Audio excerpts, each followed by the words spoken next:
So hello students, this is lecture number 3, chapter acids, bases and salts। और आज हम लोग पढ़ने वाले हैं केमिकल प्रॉपर्टीज ऑफ एसिड्स। तो जैसा कि अब तक आप लोग पढ़ चुके हैं what are the types of acids, bases and salts और उनको पहचानने के थोड़े तरीके, ठीक है, जो कि यूनिवर्सल तो नहीं है बट हाँ आपके क्लास 10 तक के लेवल के लिए आप उसको कंसीडर कर सकते हैं to identify any compound as it is an acid, base और सॉल्ट, ठीक है, जिसमें आर्हेनियस और ब्रोंस्टेड लॉरी का कॉन्सेप्ट आपने पढ़ा था। एक और वैसे होता है दैट इज लेविस कॉन्सेप्ट, ठीक है, तो वो लोन पेयर वाला होता है जो आपके सिलेबस के नहीं है, आपको जानना भी अभी नहीं है, ठीक है। तो अभी आप बस दो ही थ्योरीज जानते हैं एसिड्स और बेसिस का, जिसमें आपने सीखा है रिएक्शन को देख के कैसे पता करेंगे कि एसिड है या बेस है, ठीक है, फिर हाइड्रोजन आयन डोनेट करता है या फिर एक्सेप्ट करता है। तो ये सारे बेसिस पे आप अभी तक आपने सीखा है एसिड या फिर बेस को डिस्क्राइब करना। अब हम पढ़ने वाले हैं केमिकल प्रॉपर्टीज। तो पहले आप समझिए केमिकल प्रॉपर्टीज का मतलब क्या है। तो बच्चों देखिए, केमिकल प्रॉपर्टीज का ये मतलब होता है कि कोई भी एलिमेंट केमिकली किस तरह से अपने बिहेवियर को शो करता है अलग अलग एलिमेंट्स के प्रेजेंस में, ठीक है। जैसे जब आप एसिड को मेटल में डालेंगे तो क्या होगा, तो ये प्रॉपर्टी कैसी प्रॉपर्टी है, this is your chemical property, ठीक है। लेकिन अगर आप बोलेंगे what is the boiling point, melting point, ठीक है, उसका टेम्परेचर कितना है, उसका कलर क्या है, स्मेल कैसा है किसी भी सब्सटेंस का, तो इन सारी प्रॉपर्टीज को कहा जाता है फिजिकल प्रॉपर्टीज। और फिजिकल प्रॉपर्टीज में केमिकल रिएक्शन का जरूरत नहीं होता है, लेकिन केमिकल प्रॉपर्टीज पढ़ते वक्त हमें केमिकल रिएक्शंस को करवाना जरूरी होता है, ठीक है। तो इस चैप्टर में हमको जो प्रॉपर्टीज पढ़नी है एसिड्स की, बेसिस की और सॉल्ट्स की तो बहुत कम है, उसके लिए एक अलग से ही वीडियो बनेगी, ठीक है। अभी फिलहाल केमिकल प्रॉपर्टीज ऑफ एसिड्स और बेसिस पढ़ते वक्त हम देखेंगे कि ये रिएक्शंस कैसे कैसे करते हैं अलग अलग टाइप के कंपाउंड्स के साथ, ठीक है। सो सबसे पहले स्टार्ट करते हैं एसिड से, केमिकल प्रॉपर्टीज ऑफ एसिड्स, ठीक है। बेसिकली आपको पहले ही बता देते हैं कि देखिए बच्चों, केमिकल प्रॉपर्टीज में आपको जो रिएक्शन देखना है वो टोटल 5 दिखना है, या फिर कहा जाए 4, बिकॉज जो पांचवा है उसमें एसिड और बेस दोनों ही आपस में रिएक्ट करते हैं, तो वो एसिड का भी प्रॉपर्टी शो करता है, बेस का भी करता है, ठीक है। तो वो तो लास्ट का है, लेकिन मेन जो है वो आपके 4 तरह के प्रॉपर्टीज है कि मेटल किस तरह से रिएक्ट करेंगे ऑक्साइड्स के साथ, मेटेलिक ऑक्साइड्स के साथ, ठीक है, सिर्फ मेटल के साथ, सिर्फ मेटल कार्बोनेट के साथ कैसे रिएक्ट करेंगे और मेटल हाइड्रोजन कार्बोनेट के साथ कैसे करेंगे, ठीक है। तो ये सारे आपको रिएक्शंस मेनली 4 आपको पता होने चाहिए। अब ये जो रिएक्शन है, इन रिएक्शन में आपको सभी का एक या फिर 2 एग्जांपल याद होना चाहिए, और वो सारे एग्जांपल आपके एनसीईआरटी से लिए गए हैं, ठीक है। तो वो सारे एग्जांपल्स को हम लोग कवर करेंगे यहाँ पर, तो आपको वो भी याद करना होगा। तो समझ में आ गया होगा अभी तक कैसे पढ़ना है, आपको किस स्ट्रक्चर से पढ़ना है। तो कॉपी किताब निकाल लीजिए और टॉपिक डालिए केमिकल प्रॉपर्टीज, और उसमें भी पहला टॉपिक है हमारा रिएक्शन विथ मेटल्स। तो देखिए बच्चों, ये जो फर्स्ट वैरायटी है इसमें सबसे पहले आपको ध्यान ये देना है कि ये रिएक्शन कंपलसरी नहीं है कि होगा ही होगा, ठीक है। अगर आपको हम कोई भी मेटल देके बोलें कि आप इस एसिड में डालिए तो रिएक्शन होगा, दिस इज नॉट पॉसिबल। और इसका सीधा कनेक्शन है आपका डिस्प्लेसमेंट रिएक्शन से। तो यहाँ बेसिकली जनरली होता ये है, जैसे हम एक स्ट्रक्चर देखते हैं, ठीक है, एक एग्जांपल देखते हैं छोटे से रिएक्शन का। सपोज आपके पास था जिंक, आपने जिंक को डाला HCl में, तो प्रोडक्ट बनेगा that is your ZnCl2, this is a salt, and plus hydrogen gas, that is dihydrogen gas, and this will be evolved out as you already studied in chapter 1, ठीक है। लेकिन अगर बच्चों हम आपसे कहें सपोज आपके पास सपोज जिंक की जगह अगर कोई दूसरा एलिमेंट होता, ठीक है, यहां पर अगर हम लेते सिल्वर प्लस HCl, तो क्या ये प्रोडक्ट फॉर्म होता, ये रिएक्शन कभी होता? तो आप बोलेंगे सर हम तो रिएक्टिविटी सीरीज अभी नहीं पढ़े हैं। अरे तो नहीं पढ़े हो तो क्या हुआ, आपको बताया थे ना सिल्वर आपका बहुत कम रिएक्टिव होता है, ठीक है। Silver is very least reactive, gold और सिल्वर, सोना और चांदी बहुत कम रिएक्टिव होते हैं, तभी तो उनके ऊपर जल्दी जंग नहीं लगता, आप पहन के घूमते हैं ऑर्नामेंट्स को। लेकिन कमजोर भी होते हैं बेचारे, तभी हमको इंप्योरिटीज मिलानी पड़ती है, 24 कैरेट नहीं लेके आप घूमते हो, ठीक है। तो बच्चों देखिए इसमें होता ये है, सबसे पहले डिस्प्लेसमेंट रिएक्शन होता है, ठीक है, और वो भी तब होता है जब आपका मेटल हाइड्रोजन से ज्यादा रिएक्टिव हो, ठीक है, तभी वो एसिड में से बेसिक रेडिकल को क्या करें, एसिडिक रेडिकल को रिमूव करके एक नया कंपाउंड बनेगा, that will be your salt, ठीक है, and hydrogen gas will be evolved out. अगर यहाँ पर पानी होता ना, अगर ये सब H2O के प्रेजेंस में होता तो यहाँ पर H2O निकलता, ठीक है, समझ रहे हो, वो थोड़ी देर बाद देखेंगे। तो अभी आपने क्या सीखा, सिंपल कि रिएक्शन विथ मेटल्स में क्या होता है। सबसे पहला तो अगर रिएक्शन आप करवा रहे हैं तो मेटल आपका हाइड्रोजन से ज्यादा रिएक्टिव होना चाहिए, पहला पॉइंट नोट कर लीजिए, ठीक है। और दूसरा कि ऐसे रिएक्शंस हमेशा डिस्प्लेसमेंट रिएक्शंस होते हैं। और तीसरा कि जब भी ऐसा रिएक्शन होता है तो उसमें जो स्ट्रक्चर बनेगा वो होगा metal plus acid, and this will give a salt and hydrogen gas. Simple है बच्चों, आपने अभी देखा ना हाइड्रोजन गैस निकल रहा था, ठीक है।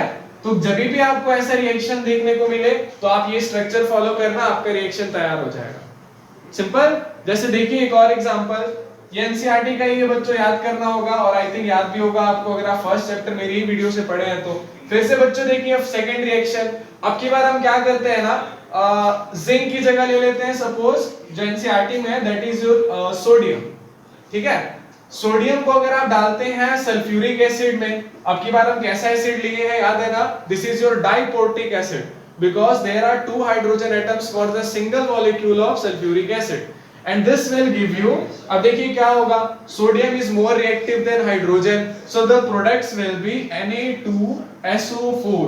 कोई प्रॉब्लम है नहीं ना, सल्फेट का चार्ज 2, सोडियम का 1, cross multiplication, and this will give you Na2SO4 and as well as H2 gas will be evolved out। अब इसको जरा इससे कंपेयर करिए, वही है metal, acid, salt, hydrogen, and this is your hydrogen। So this is the first chemical property of acids कि whenever a metal is added to an acid then the formation of salt takes place with the evolution of hydrogen gas। Simple है बच्चों। तो अगर आपको exam में कहा जाएगा कि एसिड में अगर मेटल डालेंगे और मेटल डालने के बाद जो वेपर बाहर आएगा उस वेपर के पास हम लोग मैचस्टिक लेके जाएंगे तो क्या होगा, तो आप कह सकते हैं कि उस टाइम पे पॉप साउंड प्रोड्यूस होगा। कोई दिक्कत नहीं ना।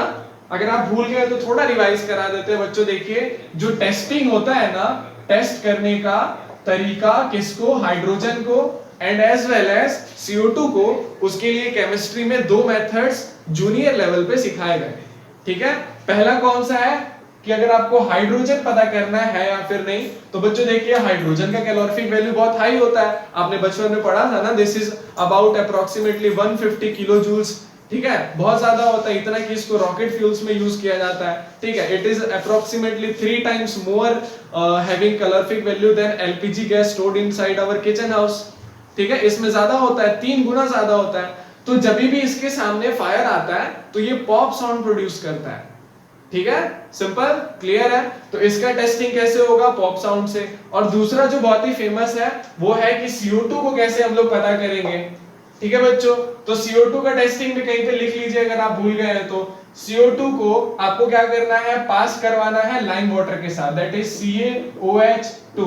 और सभी को रिएक्शन आई थिंक अब तक याद हो गया होगा, ठीक है। जब आप लाइम वाटर से CO2 को पास कराते हैं तो क्या होता है, that is the formation of marble takes place, that is CaCO3 and plus, और क्या बनेगा बच्चों, and this will give you H2O, ठीक है।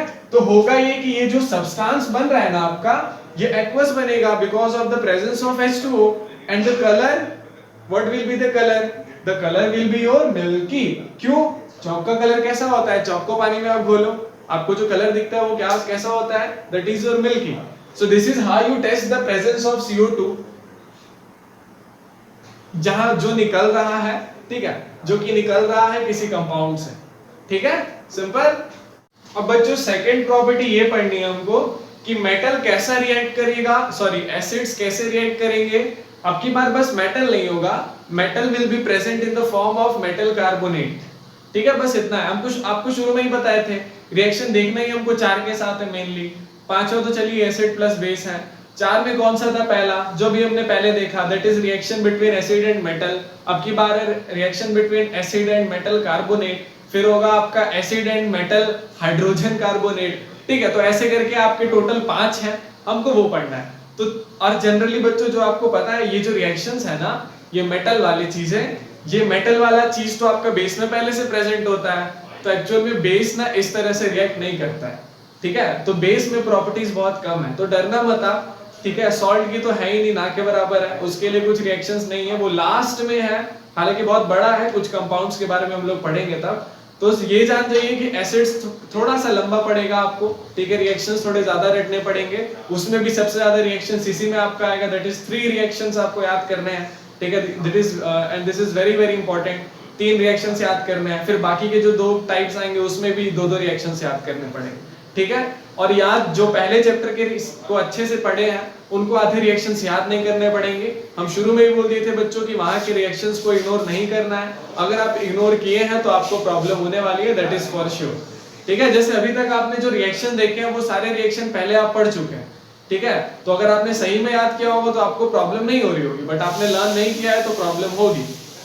तो बच्चों सबसे पहले हम लोग स्ट्रक्चर बनाते हैं, ठीक है। रिएक्शन का स्ट्रक्चर नहीं, स्टार्ट करते हैं हम लोग पहले बेसिक कंपाउंड्स के फॉर्मूले को देखते हैं, ठीक है, ताकि हम बना सके स्ट्रक्चर। तो देखिए बच्चों, सबसे पहले एसिड तो हर कोई जानता है क्या होता है एसिड, एक हाइड्रोजन होता है, साथ में कोई एक कंपाउंड जुड़ा होता है। डाइपोटिक हुआ तो यहाँ पे H2 रहेगा, X के साथ कोई कंपाउंड होगा, X आपका मे बी सल्फेट हो सकता है, कुछ भी हो सकता है। मोनो हुआ तो सपोज आपका HCl हो सकता है।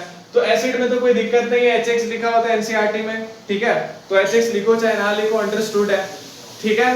And second thing is carbonate. Carbonate का क्या मतलब होता है? बहुत ही सिंपल, कार्बोनेट का मतलब है CO3 एज अ रेडिकल जुड़ा होना चाहिए, ठीक है। मेटल तो आपका होगा मेटल, एसिडिक रेडिकल हुआ, बेसिक रेडिकल, एसिडिक रेडिकल समझ लीजिए CO3, मतलब कार्बोनेट का फॉर्मूला CO3, और इसका चार्ज कितना होगा बच्चों? दैट इज योर 2 माइनस, ठीक है, सिंपल। जैसे एक मेटल कार्बोनेट बनाएंगे, that is your sodium carbonate and this will be Na2CO3, कोई प्रॉब्लम नहीं है। कैल्शियम होता तो क्या होता? 2-2 वैलेंसी खत्म हो जाता तो बनता CaCO3, कोई दिक्कत नहीं यहां तक, ठीक है, ओके डन। तो अब देखिए बच्चों, इसमें क्या होता है, इसका स्ट्रक्चर कुछ ऐसा है, थोड़ा सा ही लंबा है, वैसा हार्ड नहीं है, बहुत सिंपल है। सपोज आपने लिया है एसिड, एसिड को आप डालते हैं मेटल कार्बोनेट में, कोई भी हो सकता है, चाहे Na2CO3, CaCO3, कोई भी हो सकता है, ठीक है, K2CO3 भी हो सकता है, पोटेशियम कार्बोनेट, ठीक है। तो आपने क्या किया, एसिड को मेटल कार्बोनेट में डाला, ठीक है, मान लिया। जब आप डालोगे तो क्या होगा? तो देखिए बच्चों, इन सारे रिएक्शंस में ना जितने भी एसिड्स हैं, एक चीज तो आप लिख के ले लो, हर बार सॉल्ट बनना जरूरी है, ठीक है। हर बार क्या बनना जरूरी है? दैट इज योर सॉल्ट बनना जरूरी है। अब बच जाता है बाकी का कंपाउंड। तो लास्ट टाइम कौन सा बना था? लास्ट टाइम आपका बना था H2, ठीक है। इस बार आपका क्या बनेगा? That will be your CO2 plus H2O। अब आप कह रहे होंगे CO2 कहां से आया, ठीक है। तो देखिए बच्चों, हम पहले ही बोले थे, अगर हाइड्रोजन और ऑक्सीजन साथ में होगा ना कभी भी रिएक्शंस में, ऐसे में देखिए बच्चों, कुछ कुछ की पॉइंट्स को दिमाग में रखते चलिए, बिकॉज ये स्ट्रक्चर्स एक सर्टेन लेवल तक ही काम करेंगे, ठीक है, लेकिन इस चैप्टर में पक्का काम करेगा। पहला, जब हाइड्रोजन ऑक्सीजन दोनों दिखेगा एसिड बेस रिएक्शन में, तो कंफर्म है कि वाटर बनना ही बनना है, कोई दिक्कत नहीं ना।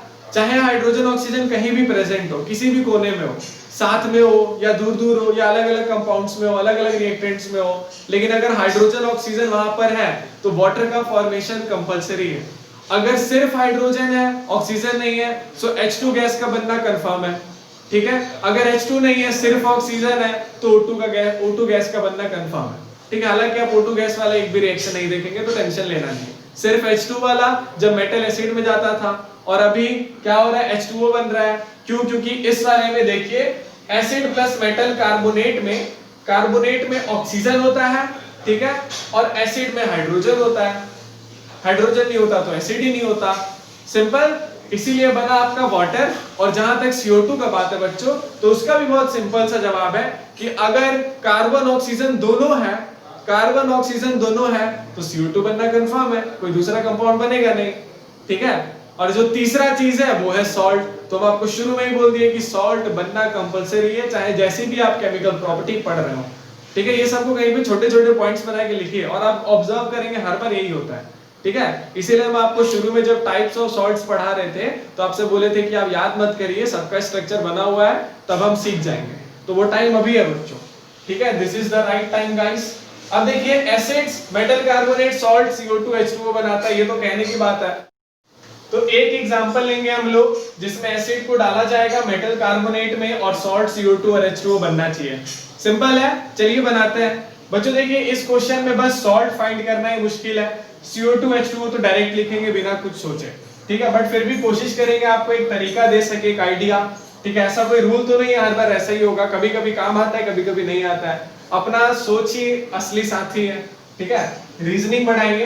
एसिड जैसे कि आपने लिया सपोज H2SO4, थोड़ा कॉम्प्लिकेटेड लेते हैं और ये एनसीईआरटी बेस्ड है, मेरे मन का एक भी नहीं, ठीक है। कहीं ना कहीं मिल जाएगा, चैप्टर 1 में मिलेगा या फिर चैप्टर 2 में मिलेगा या फिर आगे के चैप्टर्स में कहीं ना कहीं तो मिल ही जाएगा, कोई मन का नहीं है, सब याद करते रहो। मेटल कार्बोनेट कोई एक ले लीजिए, तो बोलेगा है आपको CaCO3। अब रिएक्शन करवाइए, सॉल्ट हमको नहीं पता चल रहा है डायरेक्ट, शायद कुछ लोग को पता होगा बट कोई नहीं, CO2 प्लस H2O तो बनना कंफर्म है। अब बात रह गई कि सॉल्ट कौन सा बन, सॉल्ट कैसे पता करें, तो बहुत सिंपल है, सिंपल बहुत नहीं है पर एक तरीका है, जुगाड़ कह सकते हैं, ऐसा कोई रूल नहीं होता है। तो देखिए बच्चों क्या किया हमने, CO2 यहाँ पे था तो यहाँ से CO2 निकाला तो बच गया कैल्शियम, कोई दिक्कत, और एक ऑक्सीजन एक्स्ट्रा था तो वो भी हमने यहाँ पर रख लिया। अब यहाँ पर क्या है H2O, तो यहाँ से हमने H2 को बाहर निकाला, ठीक है, और ये ऑक्सीजन दे दिया हमने इसको, तो क्या बना, H2O यहाँ पर आ गया, CO2 यहाँ पर आ गया। रिलेट कर पा रहे हो, इसमें से CO2 यहाँ आया और यहाँ का एक ऑक्सीजन निकल के इस हाइड्रोजन के साथ जुड़ के बनाया H2O, तो बचा कौन, SO4 बचा है और कैल्शियम बचा है। अब आप कैल्शियम और SO4 को रिएक्ट करवाएंगे तो क्या बनेगा, दोनों का वैलेंसी 2 होता है, तो सॉल्ट बना कैल्शियम सल्फेट। कोई प्रॉब्लम तो नहीं है बच्चों, नहीं ना। अब देखिए ऐसा हर बार नहीं होता है, अभी तो बहुत किस्मत अच्छा था हो गया, पर ठीक है, अंदाज लगाते लगाते हम खुद ही स्ट्रक्चर बना लेते हैं, ऐसा रूल नहीं है, ठीक है। तो किसी को बोलोगे ऐसे होता है तो हंसेगा वो, ऐसा होता नहीं है, ये रूल बस हमने इमेजिनरी बनाया, ठीक है। अब देखिए बच्चों एक और एग्जांपल जैसे हम देखेंगे, सपोज अब की बार आपने नाइट्रिक एसिड लिया है HNO3 और आप उसको डालते हैं Na2CO3 में, दैट इज सोडियम कार्बोनेट। अब क्या होगा, बहुत सिंपल, देखिए इसका एक और वैसे तरीका है, अगर आपको एलिमेंट्स ढूंढने में परेशानी हो रही है ना, जैसे यहाँ पर आपको H2O आप ढूंढते रह जाएंगे, पता नहीं चलेगा कहाँ से H2O है, बच कौन रहा है, जो एलिमेंट्स बचेंगे वो बहुत ज्यादा कॉम्प्लिकेटेड होंगे, ऐसे सीधा सीधा आपको सॉल्ट नहीं मिलेगा। तो इससे भी एक और अच्छा तरीका होता है कि आप क्या करिए ना, कि यहाँ से मेटल को चूज करिए, भूल जाइए कितना है, हटाइए, मेटल कौन है यहाँ पे, सोडियम ना, ठीक है। अब यहाँ पर देखिए आप हाइड्रोजन के अलावा कौन है, तो NO3 है। आपको क्या करना है, इस मेटल और NO3 को मिला देना है, बन जाएगा आपका सॉल्ट। नहीं सुने, वीडियो को पीछे ले जाइए फिर सुनिए, ठीक है। तो NaNO3 है ना, ओके डन। सो NaNO3, आप बोलेंगे आपको कैसे पता है NaNO3 रहेगा, Na2NO3 क्यों नहीं रहेगा, तो बच्चों हमको ये पता है कि NO3 पे चार्ज कितना होता है, दैट इज योर 1। वो कैसे पता चला, अरे सिंपल ना, Na पे चार्ज होता है कितना, 1। अब आपको पता है कि Na पे जितना चार्ज होना चाहिए उतना ही चार्ज इस पे भी होना चाहिए, बस साइन उल्टा होगा, ये प्लस है मेटल है तो ये नेगेटिव में होगा, ठीक है। तो ये +1 चार्ज वाला सोडियम है, लेकिन है तो Na2, तो 2 1 से कितना होगा 2, यानी कि चार्ज होगा इस पे +2। अब +2 का उल्टा कितना होता है, दैट इज योर -2, तो CO3 पे हुआ -2। उसी तरह से आप यहाँ पे आ जाइए, हाइड्रोजन पे होता है +1, ठीक है। एक्चुअली आप बोलेंगे +1 ही क्यों होता है, वो तो माइनस भी हो सकता है, हाँ, लेकिन ऐसे केसेस में एसिड्स में +1 ही होता है, ठीक है, कोई दिक्कत नहीं है ना, तभी तो वो मेटल के साथ जुड़ रहा है HCl H2SO4 प्लस ही होता है मेटल्स में हाइड्रोजन का वैलेंसी, और हमको पता है कि नेगेटिव भी हो सकता है, बट एसिड में +1 ही होगा, नहीं तो वो जुड़ेगा ही नहीं, एसिड बनेगा ही नहीं, ठीक है। यही तो खासियत है, हाइड्रोजन ही की वजह से तो एसिड में इतनी जान है, इतनी तबाही मचा रखा है वो, ठीक है। Hydrogen is a very exceptional and very beautiful compound, it gives us lots of energy. If we get too much hydrogen then we will become higher and higher, ठीक है। हम लोग यहाँ से 5 मिनट में जुपिटर पहुंचेंगे, जुपिटर से यहाँ आ जाएंगे, बहुत एनर्जी होती है उसमें, ठीक है, क्योंकि देखो मार्स तक जाने में जितना डिस्टेंस है तो अच्छा छोड़िए वो सब ज्यादा हो गया, ठीक है। तो HNO3 Na2CO3, ठीक है, तो क्या बनेगा बच्चों, NaNO3, दोनों पे चार्ज 1 होता है, सोडियम पे भी 1, NO3 पे भी 1, तो बनाया हमने NaNO3, सिंपल। अब स्ट्रक्चर का लिख दीजिए, CO2 यहाँ पर और H2O यहाँ पर, तैयार है आपका केमिकल रिएक्शन, किसका, मेटल कार्बोनेट और एसिड का, सिंपल। अब थर्ड और आपका एक और एग्जांपल देखना है, तीन एसिड आपको शुरू में ही बताए थे ना, तो तीनों एसिड्स के लिए यहाँ पर आपको एग्जांपल याद करना जरूरी है, तो हम इसमें कुछ नहीं कर सकते, याद करना पड़ेगा। ठीक है, कुछ भी नहीं हो सकता है, याद करिए तो करिए। सपोज HCl को आप डालते हैं Na2CO3 में, ठीक है, कोई दिक्कत नहीं है, ये कंपाउंड से रिपीट हो रहा है। ठीक है, अब देखिए यहाँ पर COCO3 भी हो सकता था, कोई मना नहीं कर रहा है आपको, लेकिन ठीक है ना, स्ट्रक्चर बनाने आ गया तो सब आ गया। मेन मुद्दा पता है क्या है यहाँ पर, कि आपको सॉल्ट बनाने सीखना है, बिकॉज बच्चे सॉल्ट ही नहीं बना पाते हैं। तो इसके दो तरीके हैं, या तो मेरी तरीके से जुगाड़ वाले 2-3 तरीके याद कर लीजिए, कैसे हम फाइंड करते हैं वैलेंसी वगैरह, या तो आप सीधा रट लीजिए ना कि NO3 का चार्ज होता है -1, CO3 का चार्ज होता है -2, सल्फेट का होता है -2, तो ऐसे करके आप याद करते रहिए, सिंपल। तो देखिए बच्चों क्या बना, फिर से भाई Na यहाँ पर है और यहाँ Cl है, तो सबसे पहले कंफर्म है कि NaCl बनेगा, दोनों पे चार्ज 1, खत्म। अब बाकी कंपाउंड को छोड़िए, सीधा लिखे यहाँ पर CO2 + H2O and your reaction will be solve. Simple है बच्चों, कोई दिक्कत नहीं था ना यहाँ तक। सो this is your second property of acid, that whenever it reacts with metal carbonates, ध्यान देना metal carbonates, not metal hydrogen carbonate, ठीक है, मेटल कार्बोनेट्स किसके साथ जब वो रिएक्ट करेगा तो आपका फॉर्मेशन होगा सॉल्ट का, वाटर का और CO2 गैस का। ये ध्यान देना आप कि यहाँ पर जो आपका सॉल्ट है वो किस में है, लोग बोलेंगे सॉलिड में, अरे नहीं भैया एक्वस में है वो, ठीक है, एक्वस में है। पानी कहीं भी होगा तो वो एक्वस ही होगा, पानी में सॉलिड तैरता नहीं है, नहीं तो वो कैसा सॉल्यूशन बनेगा, that will be your heterogeneous ना। यहाँ ऐसा कुछ नहीं है, सॉल्ट आपका एक्वस है, सुखाइए पानी को, नमक आपको मिल जाएगा, NaNO3 चाहिए तो वो भी मिल जाएगा, CaSO4 चाहिए वो भी मिल जाएगा, ठीक है। और देखिए बच्चों H2O आपका लिक्विड में है तभी तो ये एक्वस है, और CO2 आपका इकलौता चीज है जो कि गैस में, ठीक है। और आपको वैसे भी पता है कि एसिड में कुछ भी डालो गैस निकलता है, कहते हैं ना कि यार एसिड में मत डालो जल जाएगा, जल जाएगा, तो जल जाएगा, आग तो लगती नहीं है, फिर भी आप कहते हैं जल जाएगा, मतलब कोई गैस निकलती है तभी तो कहते हैं ना आप जल जाएगा।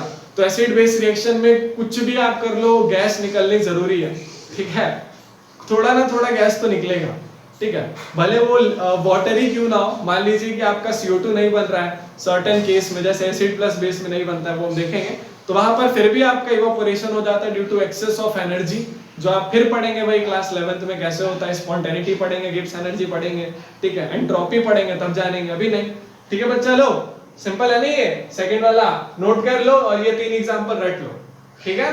थर्ड वैरायटी जो है आपका, ये पूरी तरह से ही कहेंगे एकदम 19-20 का फर्क होता है ये थर्ड प्रॉपर्टी में। अगर आपको सेकंड प्रॉपर्टी आती है, उसके एग्जांपल्स आते हैं, तो थर्ड प्रॉपर्टी इज नेग्लिजिबल, बस वहां मेटल कार्बोनेट था, यहाँ मेटल हाइड्रोजन कार्बोनेट है। चेंज क्या होगा, वहां पर आप लिखते थे कार्बोनेट को CO3, ठीक है, तो यहां पर आप लिखेंगे HCO3, क्योंकि हाइड्रोजन है तो H लगा दिया, हाइड्रोजन कार्बोनेट बन गया, ठीक है। वहां पर CO3 का चार्ज था 2-, एक हाइड्रोजन आया, अब बताइए -2 + 1 कितना होता है, अरे हाइड्रोजन का चार्ज +1 होता है ना, CO3 का -2 देखे ना, और +1 -2 कितना आया, -1, तो इस पे चार्ज कितना होगा, -1। एक एग्जांपल, जैसे मान लीजिए पहले बनता था Na2CO3, हम बनाना चाहते हैं आप सोडियम कार्बोनेट की बजाय सोडियम हाइड्रोजन कार्बोनेट, तो ठीक है, सोडियम पे भी चार्ज 1, हाइड्रोजन कार्बोनेट पे भी चार्ज 1, तो नया कंपाउंड क्या बनेगा, दैट इज योर NaHCO3। और बच्चों आपको बस यही एक कंपाउंड जानना है, इस पूरे चैप्टर में बस एक ही कंपाउंड चलेगा हाइड्रोजन कार्बोनेट का, ठीक है, और कोई चलेगा तो क्वेश्चन के हिसाब से देख लेंगे, अभी जरूरी नहीं है, बस एक कंपाउंड जानिए NaHCO3, ठीक है, बहुत सिंपल, एक ही एग्जांपल है, एक ही क्वेश्चन, एक ही वैरायटी है, ठीक है, NaHCO3 का, ठीक है, सोडियम हाइड्रोजन कार्बोनेट। अगर हाइड्रोजन हटाएंगे तो क्या बन जाएगा, ठीक है, तो इसका वैलेंसी बढ़ जाएगा, यानी कि Na2CO3 बनेगा। तो हमको लगता है आप काफी हद तक सीख चुके हैं कंपाउंड्स बनाना अभी तक, काफी हद तक बच्चों, पूरा तो किसी को नहीं आता पूरी दुनिया में, ठीक है, साइंटिस्ट लोग भी नहीं ढूंढ पाते फॉर्मूला, हालांकि अब इलेक्ट्रॉन माइक्रोस्कोप आ गया तो ढूंढा जा सकता है, पर ठीक है, ऐसा कोई रूल नहीं है कि आप ऐसे पढ़ के ऐसे हवा में कर लो, ठीक है। इवन जो आपको फॉर्मूले इतने आसानी से मिले हैं ना, उन सबको पता करने के लिए भी हजारों रिएक्शंस कराने पड़े। ऐसा नहीं हुआ कि हमने माइक्रोस्कोप लिया, वहां पे कार्बन दिख गया, वो वहां कार्बन तैर रहा है, ऐसे करके घूम रहा है, ऐसे नहीं होता है बच्चों, ठीक है। चलिए, तो देखिए बच्चों, इसका जो स्ट्रक्चर है ना, तो हम अभी आपको बोले कि एकदम सेम टू सेम है पिछले वाले की तरह।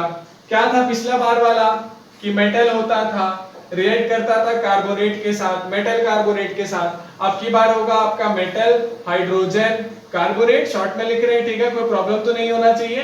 This is your metal hydrogen carbonate. Product पिछली बार जो था ना सेम प्रोडक्ट होगा यहाँ पर, कोई टेंशन नहीं, यानी कि सॉल्ट प्लस क्या था और CO2 गैसियस स्टेट में और H2O आपका लिक्विड स्टेट में। और ये सॉल्ट बच्चों कहीं कहीं पे बुक में सॉलिड भी लिख देता है, बट अब आपको एश्योर करते हैं कि वो सॉलिड सब्सटेंस सूखने के बाद होगा, पानी में वो एक्वस ही रहेगा, ठीक है ना। इसको सॉलिड लिखेंगे ना इसको लिक्विड तो लिखेंगे नहीं, सॉल्ट लिक्विड नहीं होता है, बचपन में पढ़ा होगा आपने। वो जनरली कैसा होता है, सॉलिड होता है, ठीक है, या फिर एक्वस होता है, और उसे मोल्टन स्टेट भी कह सकते हैं। मतलब या तो मोल्टन स्टेट में होगा पिघला हुआ, या तो कैसा होगा सॉलिड स्टेट में होगा, या तो एक्वस में होगा। एक और चीज आपने पढ़ी थी, हम बोले थे ना कि आपको इलेक्ट्रिसिटी वाला भी कभी बताएंगे, तो अभी बता देते हैं। बहुत ही छोटा सा चीज है कि बच्चों देखिए एसिड जो है, जो पानी है ना, पहले तो H2O, पानी क्या होता है, अगर आप पानी को डिस्टिल्ड लेंगे तो वो इलेक्ट्रिसिटी कंडक्ट नहीं करेगा, ठीक है। क्यों नहीं करेगा, बिकॉज उसमें चार्जेस है ही नहीं। आप बोलेंगे हाइड्रोजन पे होता है +1, ऑक्सीजन पे -2, तो चार्ज तो करना चाहिए। अरे तो ये चार्जेस फ्री कहाँ है, ठीक है। ऐसे तो दुनिया का हर चीज कंडक्टर होना चाहिए था ना। इलेक्ट्रॉन्स तो नॉन मेटल के पास भी होता है, पर वो इलेक्ट्रिसिटी कंडक्ट तो नहीं करते हैं। क्यों, क्योंकि उनके इलेक्ट्रॉन्स फ्री नहीं है, ठीक है। तो बच्चों देखिए इलेक्ट्रोलाइटिक जो होता है ना, इलेक्ट्रोलाइटिक कंडक्शन, यानी कि पानी के अंदर में इलेक्ट्रिसिटी का फॉलो करवाना, या फिर किसी एसिड की मदद से फॉलो करवाना, या किसी कंपाउंड के अंदर में इलेक्ट्रिसिटी फॉलो करवाना, चाहे वो एसिड हो, चाहे वो बेस हो, चाहे वो सॉल्ट हो, तो कंपलसरी ये है कि सब में ना फ्रीडम ऑफ चार्जेस होना चाहिए, समझ रहे हो। या तो इलेक्ट्रॉन्स फ्री होने चाहिए कि वो मूव कर सके, और या तो फिर आप पूरे एटम को ही चार्ज बना दो, एनायन बनाओ, कैटायन बनाओ, और उसको मूव करवाओ एज एन चार्जेस, ठीक है, एज फ्री चार्जेस, समझे।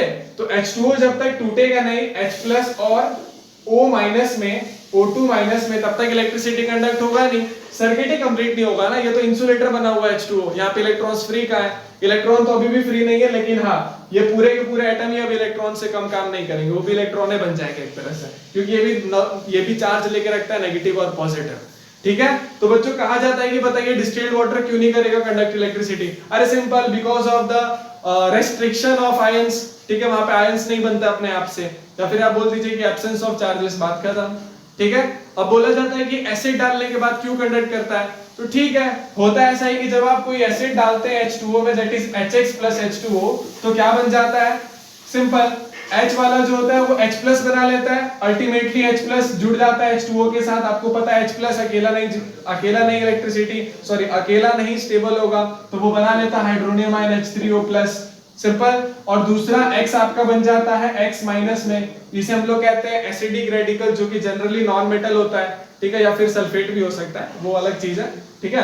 जैसे H2SO4 का रेडिकल हो गया सल्फेट, वो नॉन मेटल नहीं कह सकते उसको, भले नॉन मेटल से बना है, ठीक है। तो ऐसा होता है, दो आयंस बन जाते हैं, एक पॉजिटिव एक नेगेटिव, फिर इलेक्ट्रिसिटी कंडक्ट होने लगता है। तो यानी कि water individually does not conduct electricity, acid individually also does not conduct electricity. कैसे, HX जो है, जब तक आप उसमें पानी नहीं डालेंगे तब तक वो एक्वस सॉल्यूशन में कभी ब्रेक होगा, बताइए।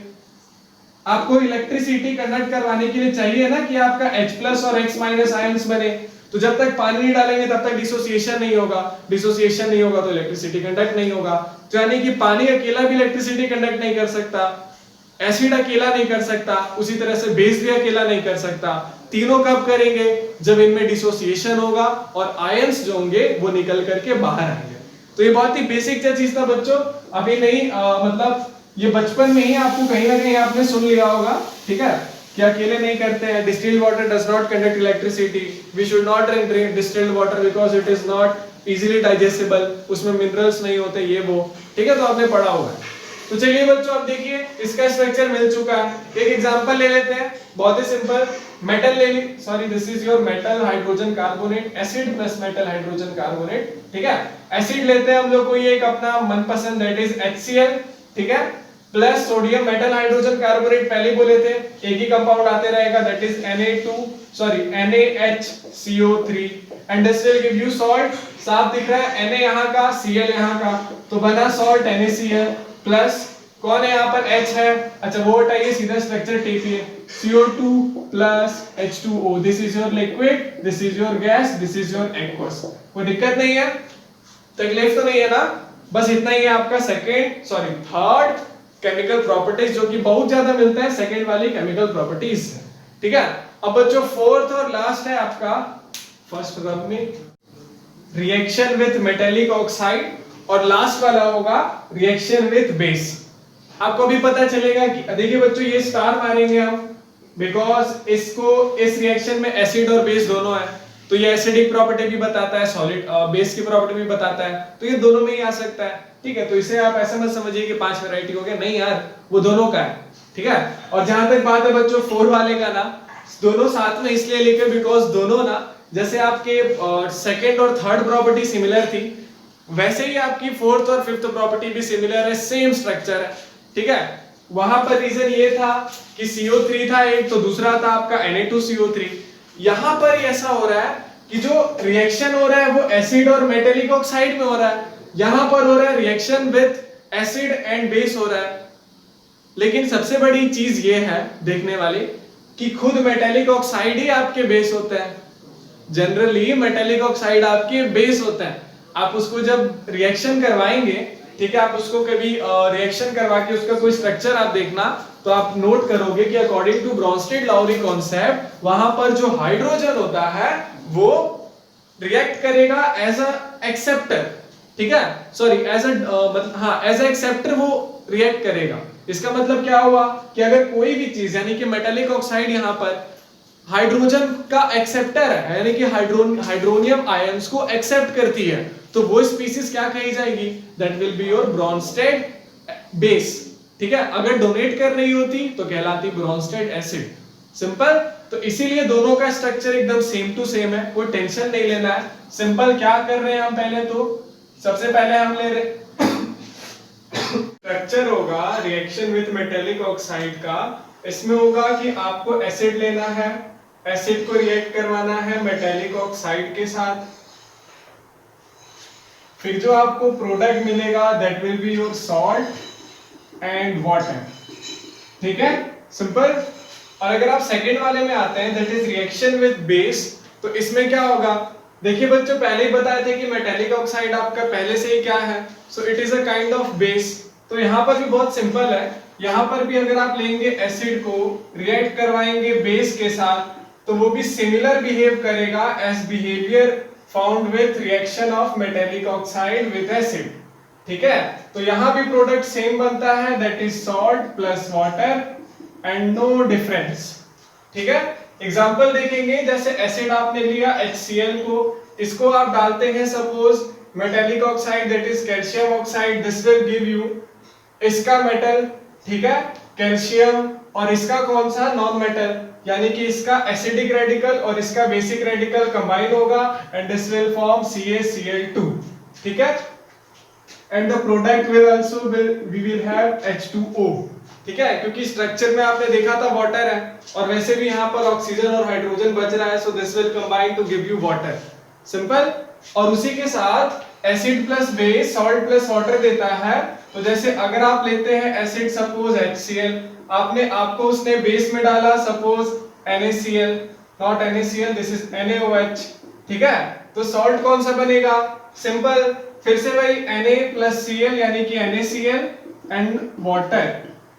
ठीक है, दोनों सेम टू सेम है। यहाँ पर बस आपका मेटेलिक ऑक्साइड था जो कि रिएक्ट करता, जो कि बिहेव करता है एज सिमिलर टू बेस। ठीक है, और प्रोडक्ट्स दोनों ही केसेस में सेम आते हैं। ठीक है, अब आपका बेसिस पे हम लोग आएंगे, बेसिस के केमिकल प्रॉपर्टीज में। तो सबसे पहले तो केमिकल प्रॉपर्टीज है, तो आपको पढ़नी है केमिकल रिएक्शंस ऑफ बेसिस। ठीक है, डिफरेंट कंपाउंड्स के साथ। तो उसमें भी आपने अभी तक एक देख लिया होगा कि एसिड जब बेस के साथ रिएक्ट करता है तो आपका फॉर्म होता है सॉल्ट प्लस वाटर। ठीक है, अब जहां तक बात है कि एसिड में था 4 रिएक्शन। पहला था मेटल के साथ, दूसरा था हाइड्रोजन कार्बोनेट्स के साथ, मेटल कार्बोनेट्स के साथ, तीसरा था मेटल हाइड्रोजन कार्बोनेट्स के साथ, और चौथा और लास्ट था आपका मेटेलिक ऑक्साइड के साथ। ठीक है, तो देखिए बच्चों सबसे पहले ये जो आपका बेसिस है वो ना तो कार्बोनेट्स के साथ रिएक्ट करेगा, दैट इज मेटल कार्बोनेट्स के साथ वो रिएक्ट करेगा नहीं, और दूसरा मेटल हाइड्रोजन कार्बोनेट्स के साथ भी आपके बेसिस रिएक्ट नहीं करते हैं। ठीक है, ये दोनों पॉइंट्स को आप रख लीजिए। इनफैक्ट ये जो मेटल हाइड्रोजन कार्बोनेट्स और मेटल कार्बोनेट्स है ये बेसिस बनाते हैं, ये खुद बन जाते हैं मेटल कार्बोनेट्स और मेटल हाइड्रोजन कार्बोनेट्स।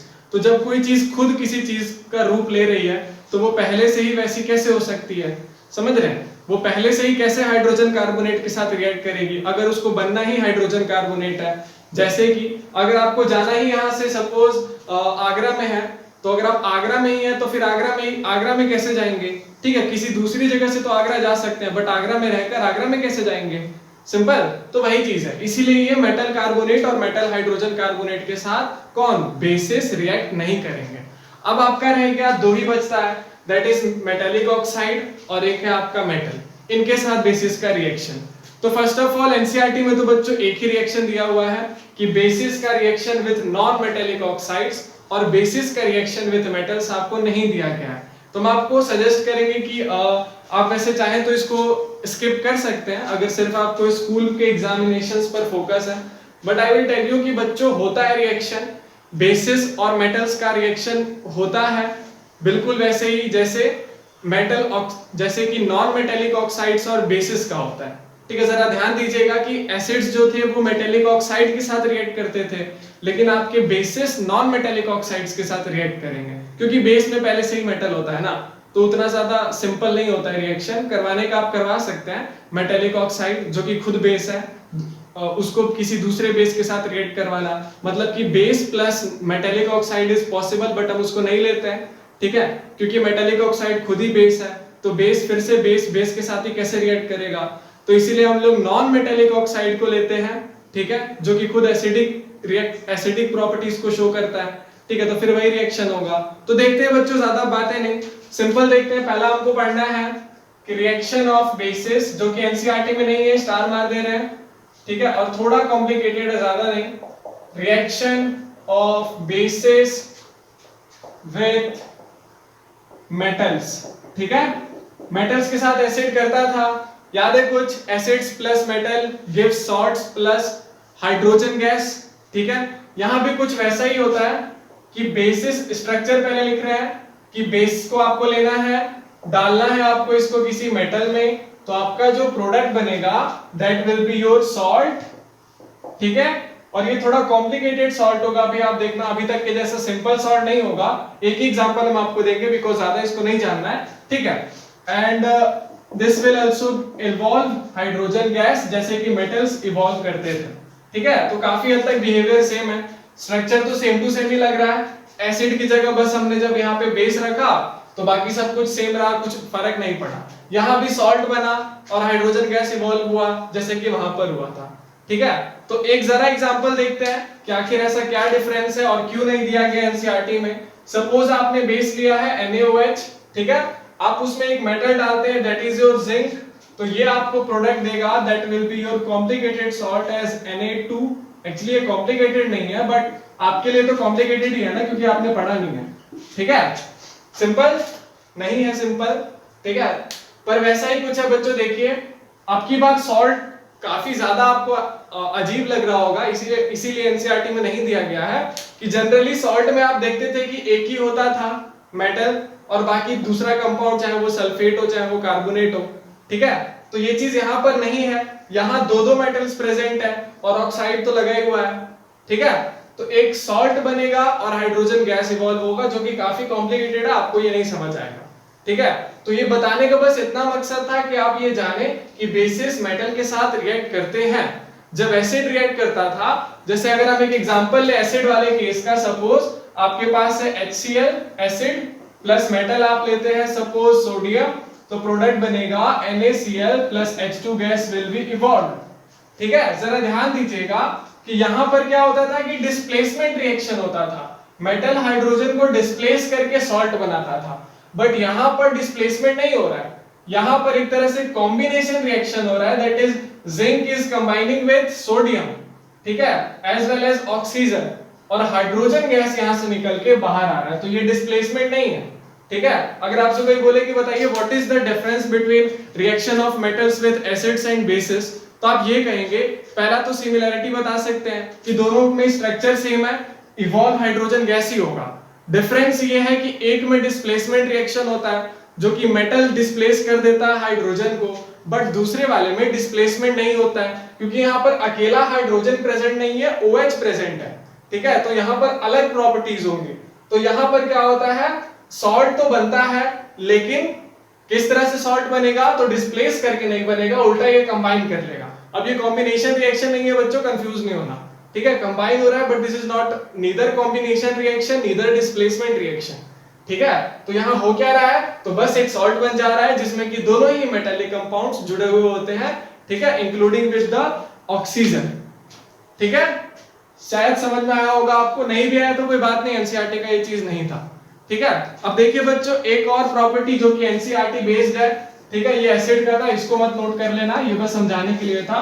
अब आपको जो दूसरा और आखिरी पढ़ना है वो है अकॉर्डिंग टू एनसीईआरटी, स्कूल वाले बच्चों के लिए बस यही इंपॉर्टेंट है कि रिएक्शन ऑफ बेसिस विथ किसके साथ, तो आपकी पिछली बार देखिए मेटल के साथ करवा दिए हैं, कार्बोनेट के साथ करता नहीं है, ना ही हाइड्रोजन कार्बोनेट के साथ करता है, that is metal hydrogen carbonate के साथ नहीं करता है। तो बचा कौन, मेटेलिक ऑक्साइड। न्यूट्रलाइजेशन रिएक्शन तो पहले ही देख चुके हैं, पांचवा। चौथा जो था हमारा वो था रिएक्शन विद मेटेलिक ऑक्साइड। अब मेटेलिक ऑक्साइड खुद बेस है, तो बेस के साथ ही कैसे रिएक्ट करेगा, कॉम्प्लिकेटेड हो जाएगा, ठीक है। ऐसा नहीं है कि रिएक्ट नहीं कर सकता है, कर सकता है, बट कॉम्प्लिकेटेड आएगा तो हम नहीं फोकस करेंगे, वैसे जनरली करता भी नहीं है, ठीक है। बेस के साथ रिएक्ट वैसे नहीं करता है, ठीक है। तो दूसरा क्या हुआ कि reaction of basis with metallic oxide ना लेकर के हम लोग मेटेलिक ऑक्साइड का उल्टा लेंगे, that is non metallic oxide, ठीक है, सिंपल। अब स्ट्रक्चर बच्चों वही है जो पहले था, कोई नया नहीं है, एसिड वाला ही है, बहुत ही सिंपल स्ट्रक्चर याद करना। और यहाँ सॉल्ट भी कॉम्प्लिकेटेड नहीं होता है तो चिंता नहीं है। Base plus non metallic oxide ये आपको दे देगा, दैट विल बी, और क्या देगा, पहले क्या था, ठीक है, base plus metallic oxide gives what, salt plus water, तो यहां भी देगा आपका सॉल्ट प्लस वाटर, ठीक है, सिंपल। अब एक एग्जांपल देख लो आप, बेस जैसे हम ले रहे हैं NaOH, ठीक है, फेमस बेस, एक ही बेस ही ज्यादातर हम लेते हैं, ठीक है, ज्यादातर यही चल रहा है अभी हमारे एनसीईआरटी में, ठीक है। नॉन मेटेलिक ऑक्साइड ले लीजिए, जैसे पहले लेते थे आप MgO, ठीक है, CaO, metallic oxide. Non metallic oxide तो सबसे common gas, that is CO2, ठीक है। रिएक्शन करवाएंगे, क्या होगा, सॉल्ट बनाना है, ठीक है, तो इसका एसिडिक रेडिकल कौन है, sorry basic radical, that is Na, ठीक है। अब Na यहां से आएगा, सिर्फ कार्बन को लेगा तो सॉल्ट बनेगा नहीं, ठीक है, तो क्या बनेगा, मेटल कार्बोनेट, ठीक है, कैसा, Na, ठीक है, 2CO3, ठीक है। आप सोच रहे होगे NaC क्यों नहीं बताया बच्चों, NaC होता ही नहीं है, ठीक है। अब जबरदस्ती तो कुछ नहीं बनवा सकते ना स्ट्रक्चर को सेटिस्फाई करने के लिए, ठीक है, तो हल्का सा कॉम्प्लिकेटेड सॉल्ट है, पर वैसा नहीं कि दो मेटल्स यहाँ पे घुस जाए, ठीक है, तो उतना भी कॉम्प्लिकेटेड नहीं है, थोड़ा सा रट लो, ठीक है। सो यहाँ पर बना metal carbonate, that is Na2CO3 and water S plus H2O, जो कि पहले भी था, ठीक है। अब अगर मान लीजिए एक बार में नहीं समझ आ रहा है, ठीक है, कोई बात नहीं समझ आ रहा है, तो एक और देख लीजिए, ठीक है, एक और दिखाते हैं छोटा सा। वैसे आपको ये वाला इंपॉर्टेंट नहीं याद करना, अभी जो लिखवा रहे वही वाला आप याद करो, this is according to your syllabus, ठीक है। तो अब की बार हम बेस ले रहे हैं, दैट इज CaOH, ठीक है, CaOH2, this is your what, base, ठीक है, डाइपोर्टिक बेस, सिंपल। आप इसको किस में डाल रहे हैं, तो आप इसको डालते हैं फिर से अगेन CO2 में, तो क्या बनेगा, दैट इज योर Ca पे तो चार्ज होता है 2, कार्बोनेट, यहां से CO2 हट के कार्बोनेट बनाएगा। बोले थे ना यहाँ पर सॉल्ट को आप ऐसे भी कह सकते हैं कि मेटल कार्बोनेट बनेगा, मतलब आप देखिए हर बार ऐसा नहीं होता है, पर आप अपने अंडरस्टैंडिंग के लिए रख सकते हैं कि ऐसे केसेस में जो सॉल्ट बनेगा वो क्या होगा, मेटल कार्बोनेट। तो थोड़ा मॉडिफाई कर सकते हैं अपने स्ट्रक्चर को, ठीक है, कि क्लास 10 तक के लिए तो यहाँ पे मेटल कार्बोनेट ही बन रहा है, ठीक है, सिंपल। तो यहाँ पर क्या हुआ, कैल्शियम हाइड्रोक्साइड CO2 के साथ रिएक्ट करेगा, तो प्रोडक्ट गैस करिए क्या होगा, कर लिया, क्या बनेगा, CaCO3, दोनों पे चार्ज 2 2 कैंसिल, और वाटर ऐसे कैसे बाहर आ जाएगा, दैट इज H2O, ठीक है। अब तो पक्का काफी हो गया होगा, इससे ज्यादा एग्जांपल जानने की जरूरत नहीं है। ओके, सो नेक्स्ट टॉपिक है हमारा, जैसा आपको लिखा हुआ दिख रहा होगा, that is universal indicator which is pH scale, ठीक है। तो सबसे पहले आपको क्या करना है, आपको आगे एक फोटो दिख रही होगी, ठीक है, ये pH स्केल है, इसको कहीं पे ड्रॉ कर लीजिए, पॉज करके, कर लिया। अब अब आपको कुछ यहाँ पे डेफिनेशंस दिख रहे होंगे, कुछ नहीं मतलब आपको डेफिनेशन दिख रहा होगा पीएच स्केल का, ठीक है। जिसको पूरा याद नहीं करना है ये बस डेफिनेशन नहीं कहेंगे इसको। डेफिनेशन तो बहुत सिंपल है, it is a universal indicator which is used to measure the acidic और basic nature and strength of a substance, तो वो तो छोड़िए, ठीक है। ये बना कैसे इसका आपको आगे दिख रहा होगा नोट, तो इसमें बच्चों आपको पता चल गया होगा यूनिवर्सल इंडिकेटर जो होता है आसान भाषा में ढेर सारे इंडिकेटर्स को जोड़ के मिला करके बनाया जाता है, ठीक है।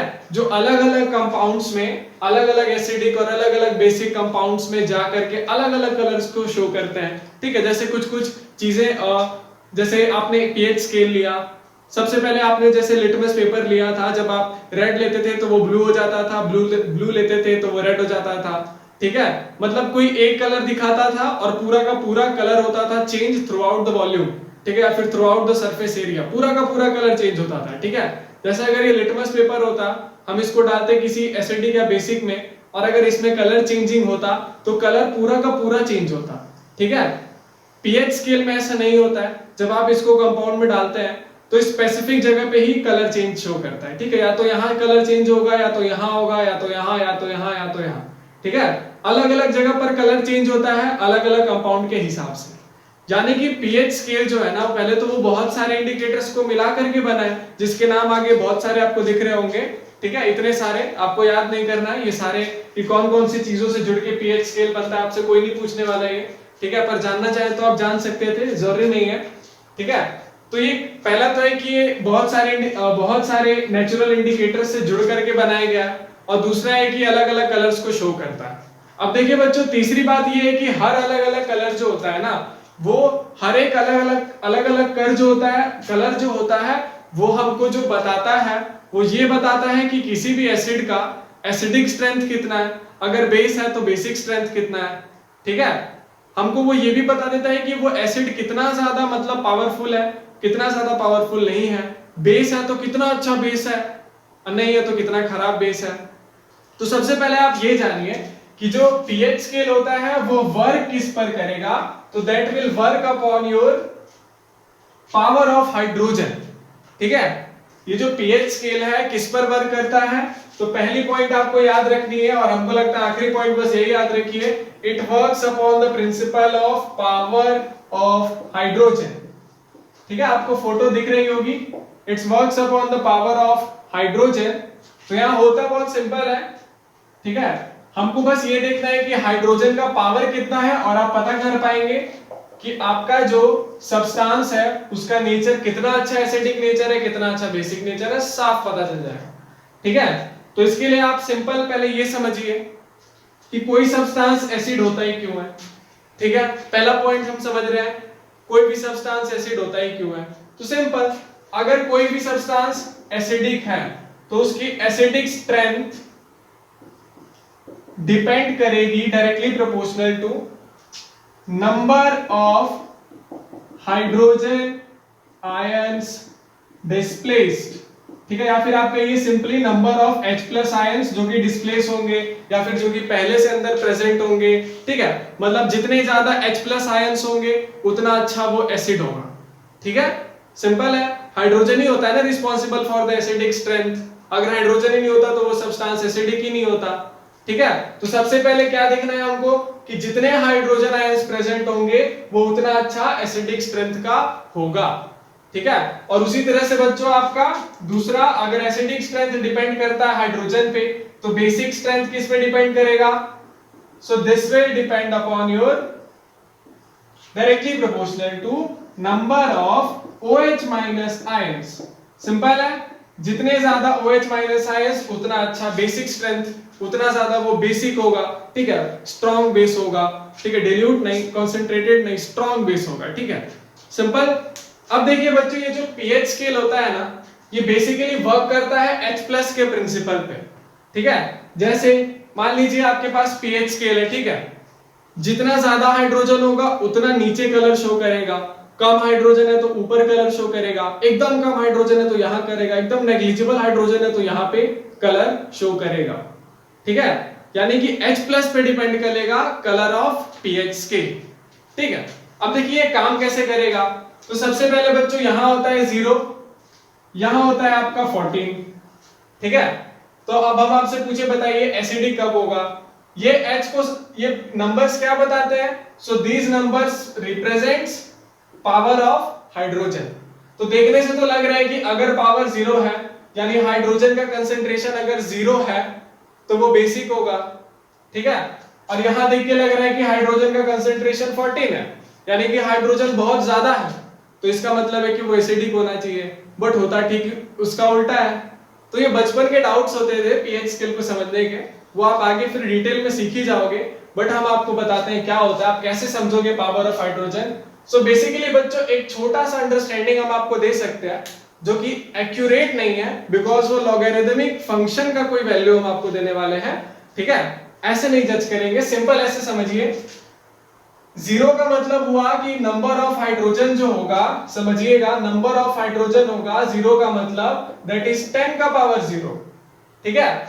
और 10 का पावर और ये 14 का मतलब हुआ कि नंबर ऑफ हाइड्रोजन आयंस जो है वो है 10 का पावर -14, समझे। और यहां मान लीजिए क्या होगा, यहां होगा 2, यहां होगा 3, यहां 4, ऐसे करके जाएगा, यहां से आएगा 13, यहां 12, यहां 11 एंड सो ऑन, ठीक है। तो इसका मतलब बच्चों ये होता है कि नंबर ऑफ जो हाइड्रोजन है यहाँ पर 10 टू द पावर -14 है, और यहाँ पर नंबर ऑफ हाइड्रोजन है आपका 10 का पावर 0, यहाँ है आपका 10 का पावर -2, यहाँ है आपका 10 का पावर -3, यहाँ है आपका 10 का पावर -4। मतलब पीएच स्केल पे जो नंबर्स है वो क्या रिप्रेजेंट कर रहे हैं, वो नंबर ऑफ हाइड्रोजन आयंस को रिप्रेजेंट कर रहे हैं, बट इन टर्म्स ऑफ 10 का पावर, ठीक है, 10 के पावर एक्सपोनेंट्स के फॉर्म में रिप्रेजेंट कर रहे हैं, वो भी नेगेटिव साइन के साथ, ठीक है। इस 1 2 3 4 का मतलब है कि वो 10 के पावर है वो भी नेगेटिव, अब 0 नेगेटिव हो नहीं सकता है, तो 10 का पावर -0 लिखेंगे तो वो 1 ही होगा, ठीक है। अब आप ये बताइए कि 10 का पावर 0 ज्यादा होता है या फिर 10 का पावर -14 ज्यादा होता है। ऑब्वियसली 10 का पावर 0 ज्यादा होगा, ये 1 होगा, इसको आप देखेंगे तो ये 0.000014 बार फिर आपका आएगा 14, समझ रहे हैं, बहुत छोटा है ना ये चीज, ठीक है। तो इसीलिए पीएच नंबर जितना कम होता है उतना ज्यादा हाइड्रोजन का पावर ज्यादा होता है, ठीक है। ये चीज आपने समझ ली, बहुत ही सिंपल, ओके डन। अब देखिए बच्चों एक न्यूट्रल स्टेट होता है जो कि 10 का पावर -7 को कहते हैं, ठीक है, और पीएच नंबर होता है यहां पर 7, ठीक है। तो यहां पर बच्चों होता ये है ना कि जो 10 का पावर -7 का मतलब ये हुआ कि नंबर ऑफ हाइड्रोजन आयंस है आपका 10 का पावर -7, वो तो ठीक है, लेकिन यहां पर number of hydroxide ion, number of OH ions वो है आपका 10 का पावर -7। यहां पर क्या होता है, जब आपका pH 7 होता है ना तो आपका नंबर ऑफ हाइड्रोजन आयंस भी 10 टू द पावर -7 हो जाता है, नंबर ऑफ हाइड्रोक्साइड आयंस भी 10 टू द पावर -7 हो जाता है। तो क्या होता है कि हाइड्रोजन और हाइड्रोक्साइड आयंस दोनों न्यूट्रल होकर के बना देते हैं H2O, और H2O ना एसिडिक होता है ना ही बेसिक होता है। इसीलिए कहते हैं अगर आपका pH 7 होगा तो वो सब्सटेंस आपका न्यूट्रल बिहेव करेगा, ठीक है। अब आप बोलेंगे सर यहाँ पर 10 का पावर 0 था, जैसे यहाँ पर 10 का पावर -2 था, तो इसका मतलब था कि नंबर ऑफ हाइड्रोजन आयंस जो थे वो यहाँ पर थे, नंबर ऑफ हाइड्रोजन आयंस 2 पर कितना होगा, that is 10 to the power -2। तो क्या यहाँ पर नंबर ऑफ OH- आयंस होंगे ही नहीं?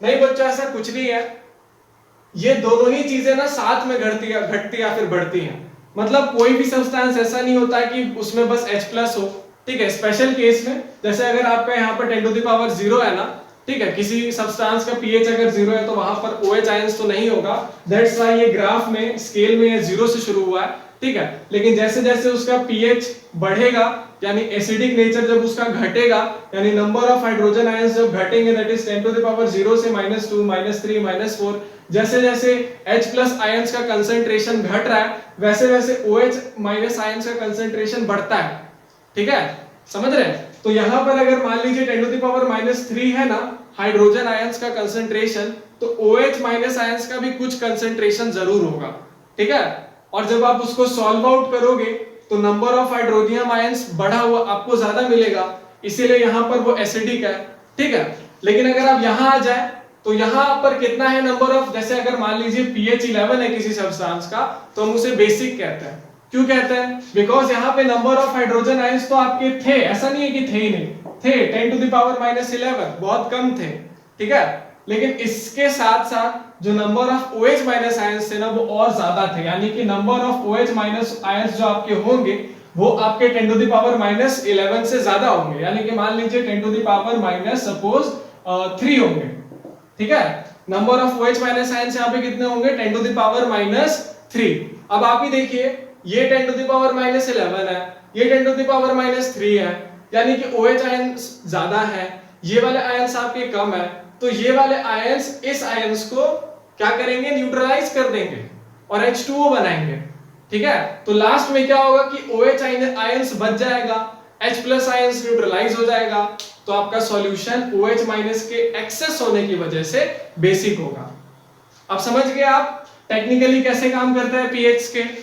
तो वो बस मेजर ये करता है कि H प्लस का कंसंट्रेशन कितना है किसी भी एक सब्सटेंस में, उस हिसाब से वो कुछ नंबर्स पे काम करता है। जैसे कि 10 टू द पावर माइनस 2 है अगर कंसंट्रेशन तो अलग कलर दिखाएगा, इतना है कंसंट्रेशन तो यहाँ पे कुछ कलर दिखाएगा, न्यूट्रल है तो कुछ और कलर दिखाएगा।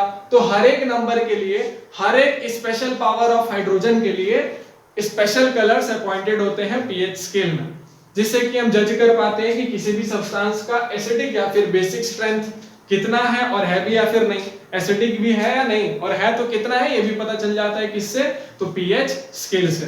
शायद आपको थोड़ा कॉम्प्लिकेटेड लगा होगा 10 टू द पावर माइनस, और अगर आप कहीं बाहर इस किसी को बताएंगे ना कि ऐसे काम करता है 10 टू द पावर माइनस में, तो वो बोलेंगे बच्चों ये गलत है, ठीक है। तो देखिए बच्चों वो सही कहेंगे ये गलत ही है, एकदम एग्जैक्ट ऐसे नहीं होता है, लेकिन पूरा गलत है ये कहना भी गलत होगा, बिकॉज ये 10 टू द पावर जो काम करता है ना वो लॉगरिथमिक फंक्शन के अंडर में काम करता है, ठीक है। ये तरीका आपको 11th में सिखाया जाएगा, बट हम आपको आइडिया देने के लिए इतनी सारी चीज में से इतना सा दे दिए ताकि आप कभी कंफ्यूज ना हो कि पावर ऑफ हाइड्रोजन बोला तो जा रहा है, लेकिन जब नंबर कम होते हैं तो एसिडिक होता है और नंबर बड़ा होता है तो बेसिक होता है, ये तो गलत बात है। पावर ऑफ हाइड्रोजन अगर 14 है तो इसका मतलब ज्यादा एसिडिक होना चाहिए, तो बच्चों वो 14 का मतलब है 10 टू द पावर माइनस 14, और pH 1 का मतलब है 10 टू द पावर 1, तो 10 टू द माइनस 1, और 10 टू द पावर माइनस 1 बड़ा होता है 10 टू द पावर माइनस 14 से। सो पावर ऑफ हाइड्रोजन जहां पे ज्यादा होगा वहां एसिडिक होगा, पावर ऑफ हाइड्रोजन जहां पर कम होगा वहां पर बेसिक नेचर होगा, ठीक है। So this is how pH scale works. अब बच्चों देखिए अगला टॉपिक है, इससे पहले कि हम लोग पढ़ें इंपॉर्टेंस ऑफ पीएच स्केल, एक छोटा सा बात तो आप समझ गए होंगे, हमको शुरू में बोलना था बट हम भूल गए, ठीक है। अभी बता देते हैं, अभी जस्ट देखे कि अरे वो तो भूल ही गए, ठीक है। तो देखिए बच्चों वैसे जरूरी नहीं आप समझ चुके होंगे कि अगर पीएच क्या होता है आपका बड़ा होता है 0 से और छोटा होता है 7 के, तो वो सब्सटेंस कैसा होगा, एसिडिक होगा, ठीक है। अगर आपका पीएच बड़ा होता है 7 से, छोटा होता है 14 से, तो वो बेसिक होगा, और अगर आपका पीएच हो जाता है 7 तो वो न्यूट्रल होगा, ठीक है, सिंपल। तो ये चीज आपका हम पहले ही देख चुके हैं, that is in terms of power of hydrogen, ठीक है।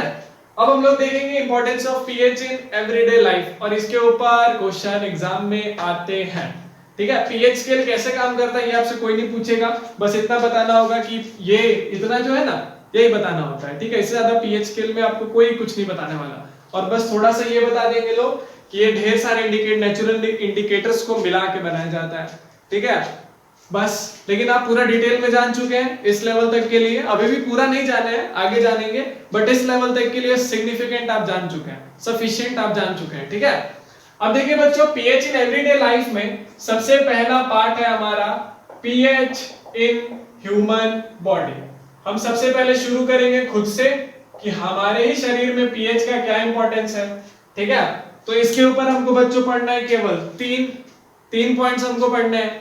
तो पहला सबसे सिंपल वाला पहले खत्म कर देते हैं, ये एक्चुअल में तीसरा था बट हम पहले बता रहे हैं कि ह्यूमन बॉडी जो होता है ना बच्चों, हमारा शरीर, वो वर्क करता है at a pH of 7.4, that is approximately neutral, ना ही एसिड ना ही बेस। तो हमारा बॉडी कैसे काम करता है, पूरा का पूरा ह्यूमन बॉडी फंक्शन, कहीं भी आप पिन डालो खून निकाले, देख लिया हमने पीएच कितना है, ठीक है। तो हमारा जो खून वगैरह है, जो हमारा नॉर्मल बॉडी है, अब ये नहीं कि स्टमक में जा रहा है, पेप्सिन में जा रहा है, पेनक्रियास में घुस रहा है, वैसा कुछ नहीं। नॉर्मल बॉडी का बात कर रहे हैं, ये जो आपका बाहर में है ना, ये जो वेन्स, ये जो मसल्स, ये जो आपके बोन के ऊपर वाला हिस्सा है, बॉडी कहीं से भी आप काट रहे हैं तो हमारा बॉडी का जो खून निकल रहा है, ठीक है, WBC हो, प्लाज्मा हो, RBC हो, तो ये सारी चीजें जिस pH लेवल पे काम करती हैं वो pH लेवल होता है 7.4। ठीक है, समझ रहे हैं? मतलब कोई भी सब्सटेंस है, थोड़ी देर के लिए आपने कुछ बाबा जी का चूरन खाया, मिल्क ऑफ मैग्नीशिया पी लिया, ठीक है, या फिर आपने कैल्शियम हाइड्रोक्साइड लिया, ठीक है, मैग्नीशियम हाइड्रोक्साइड, मतलब कुछ भी आपने लिया, बेकिंग सोडा खा लिया, ठीक है, कुछ एसिडिक चीजें खा ली, जैसे आपने आइसक्रीम खा लिया, ठीक है, मुंह में सलाइवा था टूटा, वो देखेंगे हम लोग। तो मतलब आप कोई भी चीज खाएं, ज्यादा एसिडिक, ज्यादा बेसिक, लास्ट में जो बॉडी है वो न्यूट्रल होना चाहेगा और कुल मिला के पहुंच जाता है 7.4 के pH पे। So our human body works on the pH of 7.4। ठीक है, ये पहला सबसे सिंपल सरल खत्म। अब देखिए बच्चों, बी क्या है कि हमारा जो स्टमक होता है, आपको लिखा हुआ दिख गया होगा पहले इंपॉर्टेंस, ठीक है, अब शॉर्ट में लिखेंगे, बस समझाना मेरा काम है, पूरा लिखेंगे नहीं, ठीक है, लिखना वाला लिखा हुआ चाहिए तो नीचे जाइए डिस्क्रिप्शन में नोट्स निकालिए, वहां से देखना शुरू करिए। ठीक है, तो देखिए बच्चों क्या होता है, स्टमक जो होता है, स्टमक का जो pH होता है वो होता है 2। अब आप समझ रहे हैं 2 का मतलब है पावर ऑफ हाइड्रोजन 2, यानी हाइड्रोनियम आयंस का कंसंट्रेशन ज्यादा होता है, तो हमारे पेट का जो स्टमक का जो मीडियम है वो आपका बहुत ज्यादा एसिडिक है। ठीक है, और आपको ये पहले भी पता है कि हमारे पेट में कौन सा एसिड होता है, दैट इज HCl। ठीक है, लोग बोलते हैं डिल्यूट होता है, बात सही है, अगर कंसंट्रेटेड होता तो हमारे स्टमक जल नहीं जाता। ठीक है, तो होता तो डिल्यूट है, पर पावर ऑफ हाइड्रोजन फिर भी कम नहीं होता है, इट इज 2। अब दूसरी बात है कि ये होता ही क्यों है, तो बच्चों इसलिए होता है फॉर द डाइजेशन। सभी ने सुना है, हमको पता है, ठीक है, पक्का सुना ही होगा, अभी तक नहीं सुना तो बहुत नालायक हो आप, पढ़ के ठीक से आए नहीं हो, ठीक है, तो थोड़ा पढ़ना चाहिए था। डाइजेशन होता है, यहाँ थोड़ा एक्स्ट्रा में ये है कि बच्चों आपने सुना होगा कि डाइजेशन करने के लिए होता है HCl, लेकिन वो डाइजेशन हर चीज को डाइजेस्ट करने के लिए नहीं होता है। ठीक है, अब पेनक्रियास से पेप्सिन निकलेगा, मुंह से सैलिवरी एमिलेज जाएगा, इतनी सारी चीजें वहां पे हार्मोन्स अपना अपना काम करेंगे, अपने अपने जूसेस को ट्रांसफर करेंगी, तो डाइजेशन होता है। ठीक है, केवल HCl रिस्पॉन्सिबल नहीं है डाइजेशन के लिए, बहुत सारी चीजें रिस्पॉन्सिबल है। बट हम बच्चों और ये नहीं कह रहे कि HCl हर सब कुछ डाइजेस्ट करने के लिए नहीं होता, हर चीज में थोड़ा थोड़ा वो कंट्रीब्यूट करता है, हर चीज को डाइजेस्ट करने में, हर तरह के न्यूट्रिशन को। लेकिन जो HCl का मेन मोटिव होता है जिस चीज को डाइजेस्ट करना, वो होता है प्रोटीन्स। तो मतलब कि HCl जो होता है वो हमारी बॉडी में जिस चीज को डाइजेस्ट करने के लिए स्पेशली प्रेजेंट है वो है हमारा प्रोटीन। याद रहेगा, HCl किस चीज के लिए रिस्पॉन्सिबल है, किस चीज को मेनली डाइजेस्ट करने के लिए रिस्पॉन्सिबल है, तो वो है हमारा प्रोटीन। अब थोड़े ना आपको ग्लूकोज को यार डाइजेस्ट करने के लिए HCl चाहिए, ऐसा होता तो आप हॉस्पिटल में जब आपने देखा होगा, शायद खुद भी एडमिट हुए होगे, सब लोग नहीं हुए होगे, भगवान करे कोई ना हुआ हो, ना कभी हो। ठीक है, तो अगर आप कभी बीमार बहुत ज्यादा पड़ जाते हो तो आपको ग्लूकोज जब चढ़ाया जाता है तो ऐसा थोड़ी है ग्लूकोज में HCl डाल के चढ़ाया जाता है ताकि आप डाइजेस्ट कर लो, ऐसा नहीं होता है ना, सीधा सीधा ग्लूकोज आपको देते हैं ना, बिकॉज ग्लूकोज को HCl का जरूरत नहीं है, HCl का तो जरूरत होता है प्रोटीन को डाइजेस्ट करने में। ठीक है, तो this is the second importance, that is pH 2 होता है हमारे पेट का, ताकि वो protein and including other nutritions को डाइजेस्ट कर सके, हमारे खून तक पहुंचा सके। ठीक है, अब देखिए बच्चों, कभी कभी क्या होता है कि HCl का कंसेंट्रेशन बढ़ जाता है। क्या होता है, HCl का कंसेंट्रेशन बढ़ जाता है, आपने कुछ एसिडिक खा लिया तो लोग कहते हैं ठीक है बाबा जी का चूरन ले लो, या फिर आप कोल्ड ड्रिंक पी लो, ठीक है, बेकिंग सोडा खाओ, या फिर आप मिल्क ऑफ मैग्नीशिया पियो।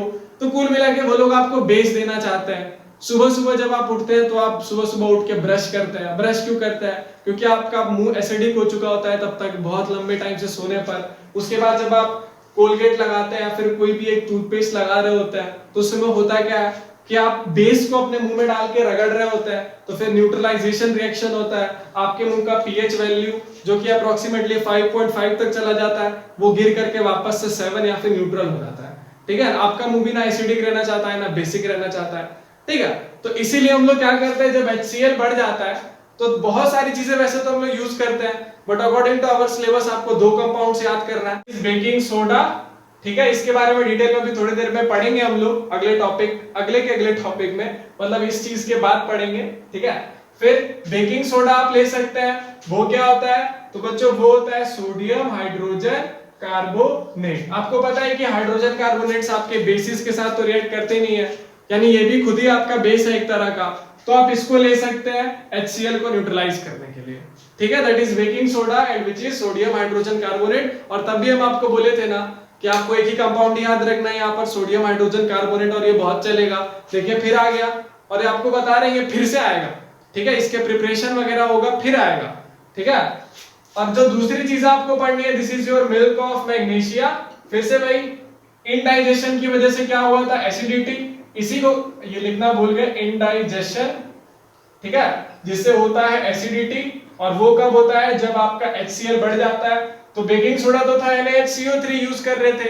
एक और चीज आप यूज कर सकते हैं, मिल्क ऑफ मैग्नीशिया, और इसका फॉर्मूला सबको पता होगा MgOH2, क्योंकि ये बचपन में भी था, हमको याद नहीं है कब, बट था, इतना पता है, ठीक है। सबने सुना है ना, मिल्क ऑफ मैग्नीशिया लीजिए और आपका एसिडिटी खत्म हो जाएगा, ठीक है। तो ये था बच्चों pH इन ह्यूमन बॉडी का 2 पॉइंट। अब लास्ट जो पॉइंट है आपका, इसके बाद खत्म human body, that is part C। इसमें क्या होता है, आपने सुना होगा मम्मी बोलती है कि बच्चों ज्यादा चॉकलेट मत खाओ, दांत में कीड़े पड़ जाएंगे, ठीक है। रात में भी आइसक्रीम मत खाओ, दोपहर में खा लो, ठीक है। तो मतलब मीठा खाने के लिए, वैसे आइसक्रीम का दूसरा रीजन भी है, बीमार हो जाते हैं हम लोग, ठीक है, तो हम उस रीजन का बात नहीं करेंगे, सॉरी। हम लोग बात करेंगे कैंडीज का। कैंडीज क्यों बुरे हैं हमारे दांतों के लिए, चॉकलेट वगैरह, तो चॉकलेट नहीं, कैंडीज, ठीक है। चॉकलेट थोड़ा अलग हो गया, उससे हमारा मेमोरी स्ट्रांग होता है, अच्छा होता है चॉकलेट खाना, बट हम कैंडीज का बात करेंगे। लॉलीपॉप होता है ना, वो छोटा वाला, वो वाले कैंडीज जो बहुत शुगर होता है जिसमें, मतलब मीठा होता है बहुत ज्यादा, ठीक है। तो वो चीजें नहीं खानी चाहिए। क्यों नहीं खाना चाहिए, दांत में कीड़े पड़ जाएंगे, मम्मी कहती थी, ठीक है। तो बच्चों होता ही है दांत में कीड़े पड़ने का रीजन, एक्चुअली में कीड़ा नहीं पड़ता है दांत में, मुंह में तो पहले से ही कीड़े होते हैं, ठीक है। तो समझिएगा कि जो हमारा माउथ है ना, माउथ वो न्यूट्रल रहना चाहता है, कहता है ना रोज ब्रश करो, वरना फिर से क्यों, दांत में कीड़े पड़ जाएंगे। तो कीड़े तो पहले से ही होते हैं, बैक्टीरिया। तो देखिए होता क्या है, दांत खराब कैसे होता है, हमारा मुंह जो है ना वो न्यूट्रल रहना चाहता है अप्रोक्सीमेटली, ठीक है, और नहीं भी होगा तो 7.4 तक जाएगा, क्योंकि हमारा ह्यूमन बॉडी ही वर्क करता है 7.4 पे, ठीक है, यानी एसिडिक ना बेसिक, नॉर्मल न्यूट्रल ही रहना चाहता है अप्रोक्सीमेटली। लेकिन जब आप कोई मीठा चीज खाते हैं, यानी माउथ में जब आप डालेंगे शुगर को, इसका केमिकल रिएक्शन बहुत कॉम्प्लिकेटेड है, पढ़ना नहीं है, बता के हीरो नहीं बनेंगे, आपको भी डिप्रेशन होगा, हमको भी, ठीक है, फिर समझाना पड़ जाएगा अगर बता दिए तो, ठीक है। फिर माउथ में जब आप शुगर डालेंगे तो क्या होगा, जो शुगर है ना ये ब्रेक होना शुरू हो जाएगा, ठीक है, ये टूटेगा और टूट करके एसिड बना लेगा, ठीक है। फिर एसिड क्या करेगा, अटैक करेगा हमारे इनेमल को। अब बोलेंगे इनेमल क्या होता है, तो बच्चों जाके बायो पढ़ो मतलब इनेमल का मतलब हुआ दांत का बाहर वाला लेयर, जो कि स्ट्रॉन्गेस्ट लेयर है हमारी पूरी बॉडी का, ठीक है। तो इनेमल लेयर को क्या करेगा, वो अटैक करेगा, that is ATTACK, spelling ignore करना, ठीक है। अटैक करेगा इनेमल को। अब इनेमल को अटैक करेगा तो दांत हमारे क्या हो जाएंगे, तो दांत हमारे करोड़ हो जाएंगे। करोड़ मतलब दांतों में जंग लग जाएगा, ऐसा ही सोच रहे हो ना, सही सोच रहे हो यार, ठीक है, जंग की लगना बोलेंगे। तो ये होता है बच्चों दांत में कीड़े लगने का राज। कीड़ा लगता ही नहीं है, कीड़ा तो पहले से होता है, ठीक है।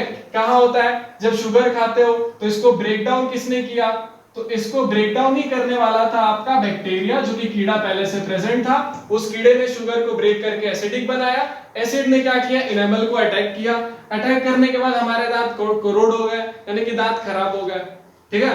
हम दिखाते जरूर, बट मेरा भी दांत खराब है पीछे वाला, ज्यादा वो मत खाया करो आप चॉकलेट, दांत खराब होते हैं, ठीक है। So this is the 3 things which you have to be study, which you have to study in class 10, that is how pH affects our human body। और एक्चुअली मेरे बच्चों ये pH अफेक्ट नहीं कर रहा है, ये एसिड्स और बेसिस अफेक्ट कर रहा है, ठीक है। pH तो बस एक स्केल है जो कि बताता है एसिडिक मीडियम है या फिर बेसिक मीडियम है, ठीक है। तो बच्चों देखिए एक और चीज है कि जब हम चीनी भी नहीं खा लेते हैं ना, तो हमारे मुंह का दांत जब करोड़ हो रहा होता है, तब हमारे मुंह का pH वैल्यू होता है, pH लेवल 5.5, समझ रहे हैं, 7 से सीधा 5। आप बोलेंगे कि इससे ज्यादा तो हमारे स्टमक में होता है, अरे भैया तो स्टमक और दांत एक जैसे थोड़ा है, ठीक है। आपने पढ़ा था ना बचपन में, स्टमक में भी एक लेयर होती है जो सेव करती है हमारे स्टमक को जलाने से, ठीक है। उस अगर बहुत बड़े हो तो उस लेयर का नाम कमेंट लिख के बताओ, देखें बहुत तेज हो तो, ठीक है।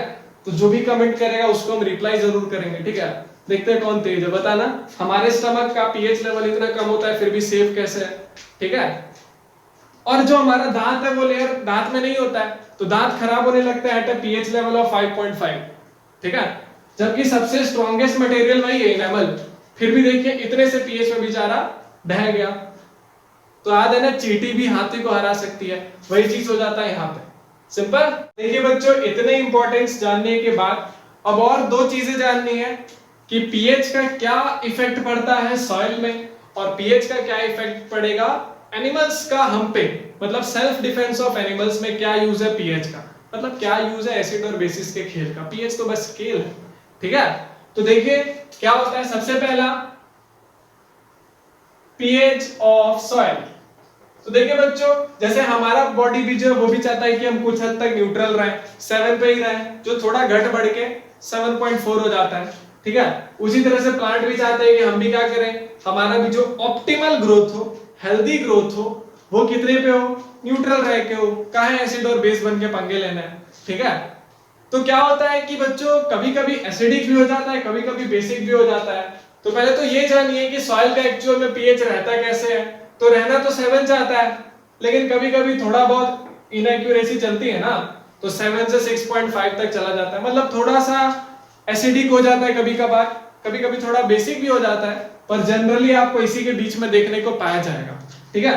चाहता तो 7 ही है, बट रहता 6.5 भी कभी कभी है। अब बोलेंगे ऐसा क्यों होता है, सीधा सीधा 7 क्यों नहीं होता है। तो एक बात बताओ, लॉज ऑफ मोशन पढ़े थे, क्या लग जाता है क्या डायरेक्टली ये उछाल दिए 5 का स्पीड से तो 7 सेकंड में वापस आ जाएगा, ऐसा थोड़ा ना होता है, ठीक है। नहीं होता, होता है क्या, नहीं होता है ना, हवा है ना रेजिस्टेंस।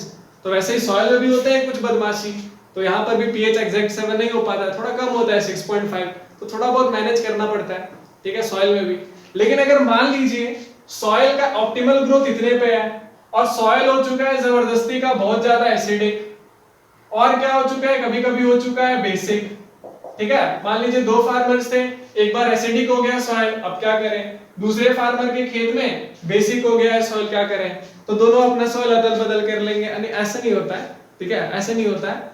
क्या किया जाता है, एसिडिक अगर सॉइल हो जाए ना, तो आपको क्या करना है पता है, शुरू में ही आपको पढ़ाए थे क्विक लाइन स्लेट लाइन, वही चीज यहाँ करना है। इसीलिए बोले थे याद कर लो, बार बार आएगा, परेशान करेगा, छोड़ेगा नहीं। एक और नहीं छोड़ेगा, मार्बल, याद है ना, याद रखना। एसिडिक में कौन क्या करेंगे, अगर सॉइल एसिडिक हो चुका है तो CaOH2 को डालेंगे, या फिर आप सीधा, अरे साथ में नहीं, या तो आप डालिए quick line, sorry slaked lime जिसे हम बोलते हैं लाइम वाटर, उसको डालिए, दैट इज कैल्शियम हाइड्रोक्साइड। और वो भी नहीं डाला जा रहा है तो आप डाल सकते हैं कैल्शियम ऑक्साइड को, दैट इज CaO। अब दोनों डालिए, सॉलिड के फॉर्म में है, छिड़काव करिए, ठीक है, करिए, छिड़कते रहिए घूमते घूमते, ठीक है। ये आपका रहता है वैसे लिक्विड में, पर सॉलिड भी हो सकता है, जबरदस्ती जमाइए आपका मन, ठीक है। तो ये बेसिकली ये दो चीजें डाली जाती है जब सॉइल एसिडिक होता है। और जब आपका सॉइल बहुत ज्यादा बेसिक हो जाए, तो बेसिक है तो बेस तो डालेंगे नहीं, ठीक है। ये बताया था ना कि मेटल ऑक्साइड्स जो होते हैं, और OH है तो ऑब्वियसली आपका OH है तो बेस होगा, और मेटल ऑक्साइड भी बेसिक होता है। तो बेस तो एसिड को न्यूट्रल कर रहा है, पर बेसिक मतलब बेस को भी बेसिक थोड़ा ना न्यूट्रल करेगा। बेस है तो आपको डालना पड़ेगा एसिड, एसिड में भी आप कौन डाल सकते हैं, तो सिंपल है, आप ऑर्गेनिक मैटर्स को डाल सकते हैं, ठीक है, ऑर्गेनिक डिकेइंग मैटर, ठीक है। अब ये नहीं कि किसी को मार के गाड़ दिए, ऐसा नहीं करना है, ठीक है। मतलब ह्यूमस हो गया, ठीक है, ऑर्गेनिक है ना, डिकेइंग मैटर, आपका काउडंग हो गया, मैन्योर्स हो गया, ठीक है, फर्टिलाइजर वगैरह भी आपका एसिडिक स्ट्रेंथ को न्यूट्रलाइज करता है, ठीक है। तो मतलब कुछ ऑर्गेनिक मैटर को लीजिए जो कि एक्चुअल में होगा एसिडिक, तो वो बेसिक सॉइल को न्यूट्रलाइज करके फॉर्म करेगा क्या, न्यूट्रल सॉइल, ठीक है, दैट इज अप्रोक्सीमेटली 7 to 6.5 ले आएगा, ठीक है। आप बोलेंगे थोड़ा सा कम क्यों हो रहा है, अरे तो ठीक है ना, उसमें होंगे ना बैक्टीरिया, अर्थवर्म, ठीक है, आप तो न्यूट्रल करोगे, बैक्टीरिया वगैरह आएंगे मर जाएंगे, फिर थोड़ा सा एसिडिक कर देंगे, तो वो तो चलते रहता है, ठीक है। तो इस तरह से आप न्यूट्रलाइज कर सकते हैं आपके सॉल्ट को, ठीक है। अब थर्ड बचा है और लास्ट पीएच स्केल फिर खत्म, वो है आपका सेल्फ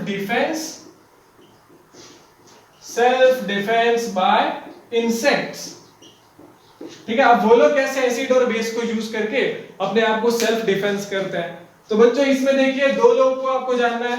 पहला आपको हर में सब में दो ही था ना, तो इसमें भी दो ही है, होते बहुत है पर पढ़ना दो है। पहला हनी बी, सबने सुना होगा। अब कुछ तेज लोग हनी बी का साइंटिफिक नाम लिखेंगे।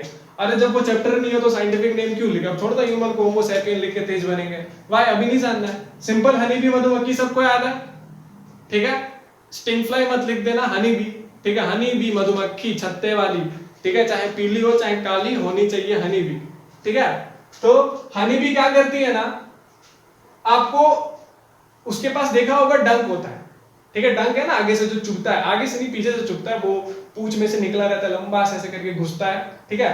तो आपने कभी ध्यान नहीं दिया होगा, उसमें से ना एक लिक्विड बाहर आता है। मतलब हनी बी के पास होता है स्टिंग, और उस स्टिंग में से जो बाहर आता है लिक्विड, उसका नाम नहीं जानना है, बस इतना जानिए वो लिक्विड आपका एसिडिक होता है। अब याद करिएगा ग्लूकोज वाले केस में बताया था ना कि अगर ग्लूकोज को भी डाइजेस्ट करने के लिए HCl चाहिए होता तो फिर पानी चढ़वाते वक्त HCl अंदर डालते, पर नहीं डाला जाता है। तो देखिए बच्चों HCl डालते हैं तो क्या होता है, एसिडिक चीज डालोगे तो क्या होगा। तो हनी भी जैसे कि स्टिंग में एसिडिक लिक्विड को इंजेक्ट करती है बॉडी में, और हमारा बॉडी क्या होता है, फूल जाता है, ठीक है।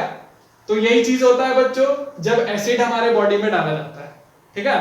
पेट में है तो ठीक है, बट बाहर से कहीं डालोगे तो फूल जाएगा, ठीक है। तो उसको न्यूट्रलाइज कैसे करें, तो उसको न्यूट्रलाइज करने के लिए हम लोग यूज करते हैं बेकिंग सोडा। बेकिंग सोडा क्या करता है, न्यूट्रलाइज करता है किसको, तो एंड स्टिंग में से निकले हुए एसिडिक लिक्विड को। सिंपल याद रहेगा पहला, ठीक है। और दूसरा है बच्चों वॉस्प। इसका हिंदी में नाम हमको भी नहीं पता, ठीक है, सच में नहीं पता, देख लेना आपको पता हो तो। हम आपको बताते हैं वॉस्प क्या होता है, आपको आइडिया दे देंगे क्या होता है, नाम जानते होगे तो वेरी गुड, ठीक है। बच्चों देखिए आपने मूवी देखी है ना, Antman and the Wasp. Antman कौन था, अच्छा वो मतलब एंट क्या होता है, चींटी, ठीक है। वॉस्प पता कौन होती है, जो उड़ती है, चींटी ही होती है पर उड़ती है। अब उसको क्या बोलेंगे आप सोच लो, ठीक है। तो वो जो उड़ने वाली थी ना चींटी, जिसके ऊपर वो एंटमैन बैठ के उड़ते रहता था, और वो हीरोइन भी उड़ती थी, ठीक है। तो वो जो उड़ने वाली चींटी होती है उसको हम लोग कहते हैं वॉस्प। तो वो ना तो हनी भी होती है ना तो चींटी होती है, बीच की कुछ होती है, आप डिसाइड कर लो, ठीक है, हाइब्रिड है वो। तो बच्चों क्या करता है, जो वॉस्प होता है ना, वो हनी बी का ठीक उल्टा काम करता है। इफेक्ट ये भी यही करेगा कि फूल जाएगा आपका बॉडी, ठीक है, कटवा के देख लेना फूल जाएगा। पर फर्क ये है कि वॉस्प का जो स्टिंग होता है, डंक होता है, ठीक है, उसमें से एसिडिक लिक्विड नहीं निकलता है, अल्कलाइन लिक्विड निकलता है। अल्कलाइन से कंफ्यूज नहीं होना, अल्कलाइन मतलब वही बेस बट डिसॉल्वेबल बेस, ठीक है। अब वो डिसॉल्व होने का क्षमता नहीं होगा अगर बेस में, तो रिएक्शन ही नहीं होगा, रिएक्शन नहीं होगा तो फूलेगा नहीं, ठीक है। तो बेस तो है but this is alkaline base, ठीक है। फिर क्या होता है, वॉस्प डंक डालता है स्टिंग, अल्कलाइन लिक्विड को इंजेक्ट करता है बॉडी में, और जब इंजेक्ट करता है तो बॉडी फूल जाता है, ठीक है।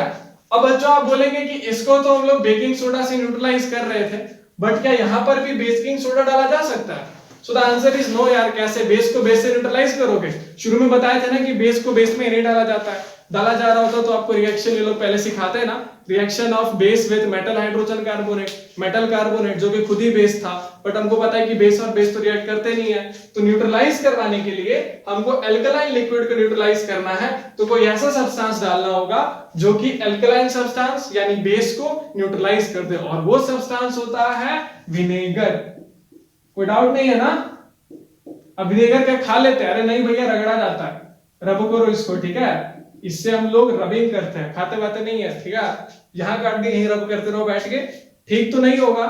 अभी नहीं कि पता चल रहा है इंजेक्शन लिए, खींचे उसको लिक्विड और डाल दिया, ऐसा मत करना, ठीक है। और कुछ महान हस्ती, हम भी थे उसमें बचपन में, मतलब आपके टाइम पे, तो आप में से कुछ लोग ये भी सोच रहे होंगे, शायद सोचे होंगे, खुराफाती दिमाग लगाएंगे तो, कि भैया हनी भी तो दे रही है एसिडिक लिक्विड, ठीक है, और वॉस्प भी आपका दे रहा है बेसिक जो कि अल्कलाइन है, ठीक है, कोई बात नहीं है तो बेसिक लिक्विड दे रहा है। तो अगर हमको हनी भी काटे तो एक काम करते हैं, वॉस्प ढूंढ के लाते हैं, उससे कटवा देते हैं, ठीक है। नहीं वैसे लॉजिक है ना, एक ने एसिडिक चीज दिया, दूसरे के पास बेस है, एक डंक लगने के बाद एक और डंक लगवाओ, न्यूट्रलाइज हो जाएगा, ठीक हो जाएंगे। ऐसा नहीं होता है, ठीक है। फिर न्यूट्रलाइज होगा तो बच्चा एक्सोथर्मिक रिएक्शन होगा, फिर झेलोगे। और जो साइड, और ऐसा थोड़ी कि वो केवल एसिडिक लिक्विड ही दे रही है, और भी हार्मफुल चीजें हैं जो कि ना एसिडिक है ना बेसिक है, वो हमारे बॉडी को और हार्म कर रही हैं। ठीक है, तो इतना सिंपल नहीं है ये सब चीजें कि बस एसिड ही आपके अंदर डाल दी, सीधा HCl लिया डाल दिया, ऐसा नहीं है। ठीक है, एसिड वो एक्चुअली पहली बात ऑर्गेनिक होता है, मतलब कि वो केमिकल ही अलग है। ठीक है, उस केमिकल का नेचर है एसिडिक, बट वो केमिकल सिर्फ एसिड है, ये कहना गलत है। ठीक है, तो ऐसा मत करना कि हनी बी से कटवा के वॉस्प ढूंढ रहे हैं उससे भी कटवा लिया, एक ने एसिड दिया एक ने बेस दिया, न्यूट्रलाइज, मैटर खत्म, ऐसा नहीं होता। ठीक है, दोनों का फिर जहर आप झेलोगे। ठीक है, so this is all about your importance of pH in our everyday life and today's lecture is over. Last जो होगा हमारा लेक्चर इस चैप्टर का थ्योरी का, वो होगा सम इंपॉर्टेंट कंपाउंड्स के ऊपर, जिसमें कि सॉल्ट और एसिड्स के कुछ कंपाउंड्स हम लोग पढ़ेंगे, और वहां से क्वेश्चन का वेटेज सबसे ज्यादा होता है। ठीक है, यहां तक का आधा था। ठीक है, इन मेरे तीनों लेक्चर का वेटेज जितना है, उस लेक्चर का अकेले का वेटेज उतना है। ठीक है, तो आपको हम एक फोटो दे रहे हैं, एक चार्ट आपको दिख रहा होगा फोन के आगे। जैसे लास्ट टाइम होमवर्क दिए थे ऑर्गेनिक एसिड्स को याद करना, जिसका यूज बाद में हुआ, तो अगला लेक्चर देखने से पहले आपको ये चार्ट याद कर लेना है गायब। ठीक है, इस चार्ट को याद कर लेना है पूरा का पूरा, कुछ भी करो बस याद हो जाना चाहिए, हमको नहीं पता, बाद में भी करना ही पड़ेगा। ठीक है, ये नाम याद करो जो स्पेसिफिकली नाम लिखे हुए हैं, उसके बाद आपको नेक्स्ट लेक्चर अच्छे से समझ में आएगा। ठीक है, फिर हम लोग करेंगे एनसीईआरटी के क्वेश्चंस और फिर डीपीपी को सॉल्व करेंगे, then the second chapter is over. ठीक है।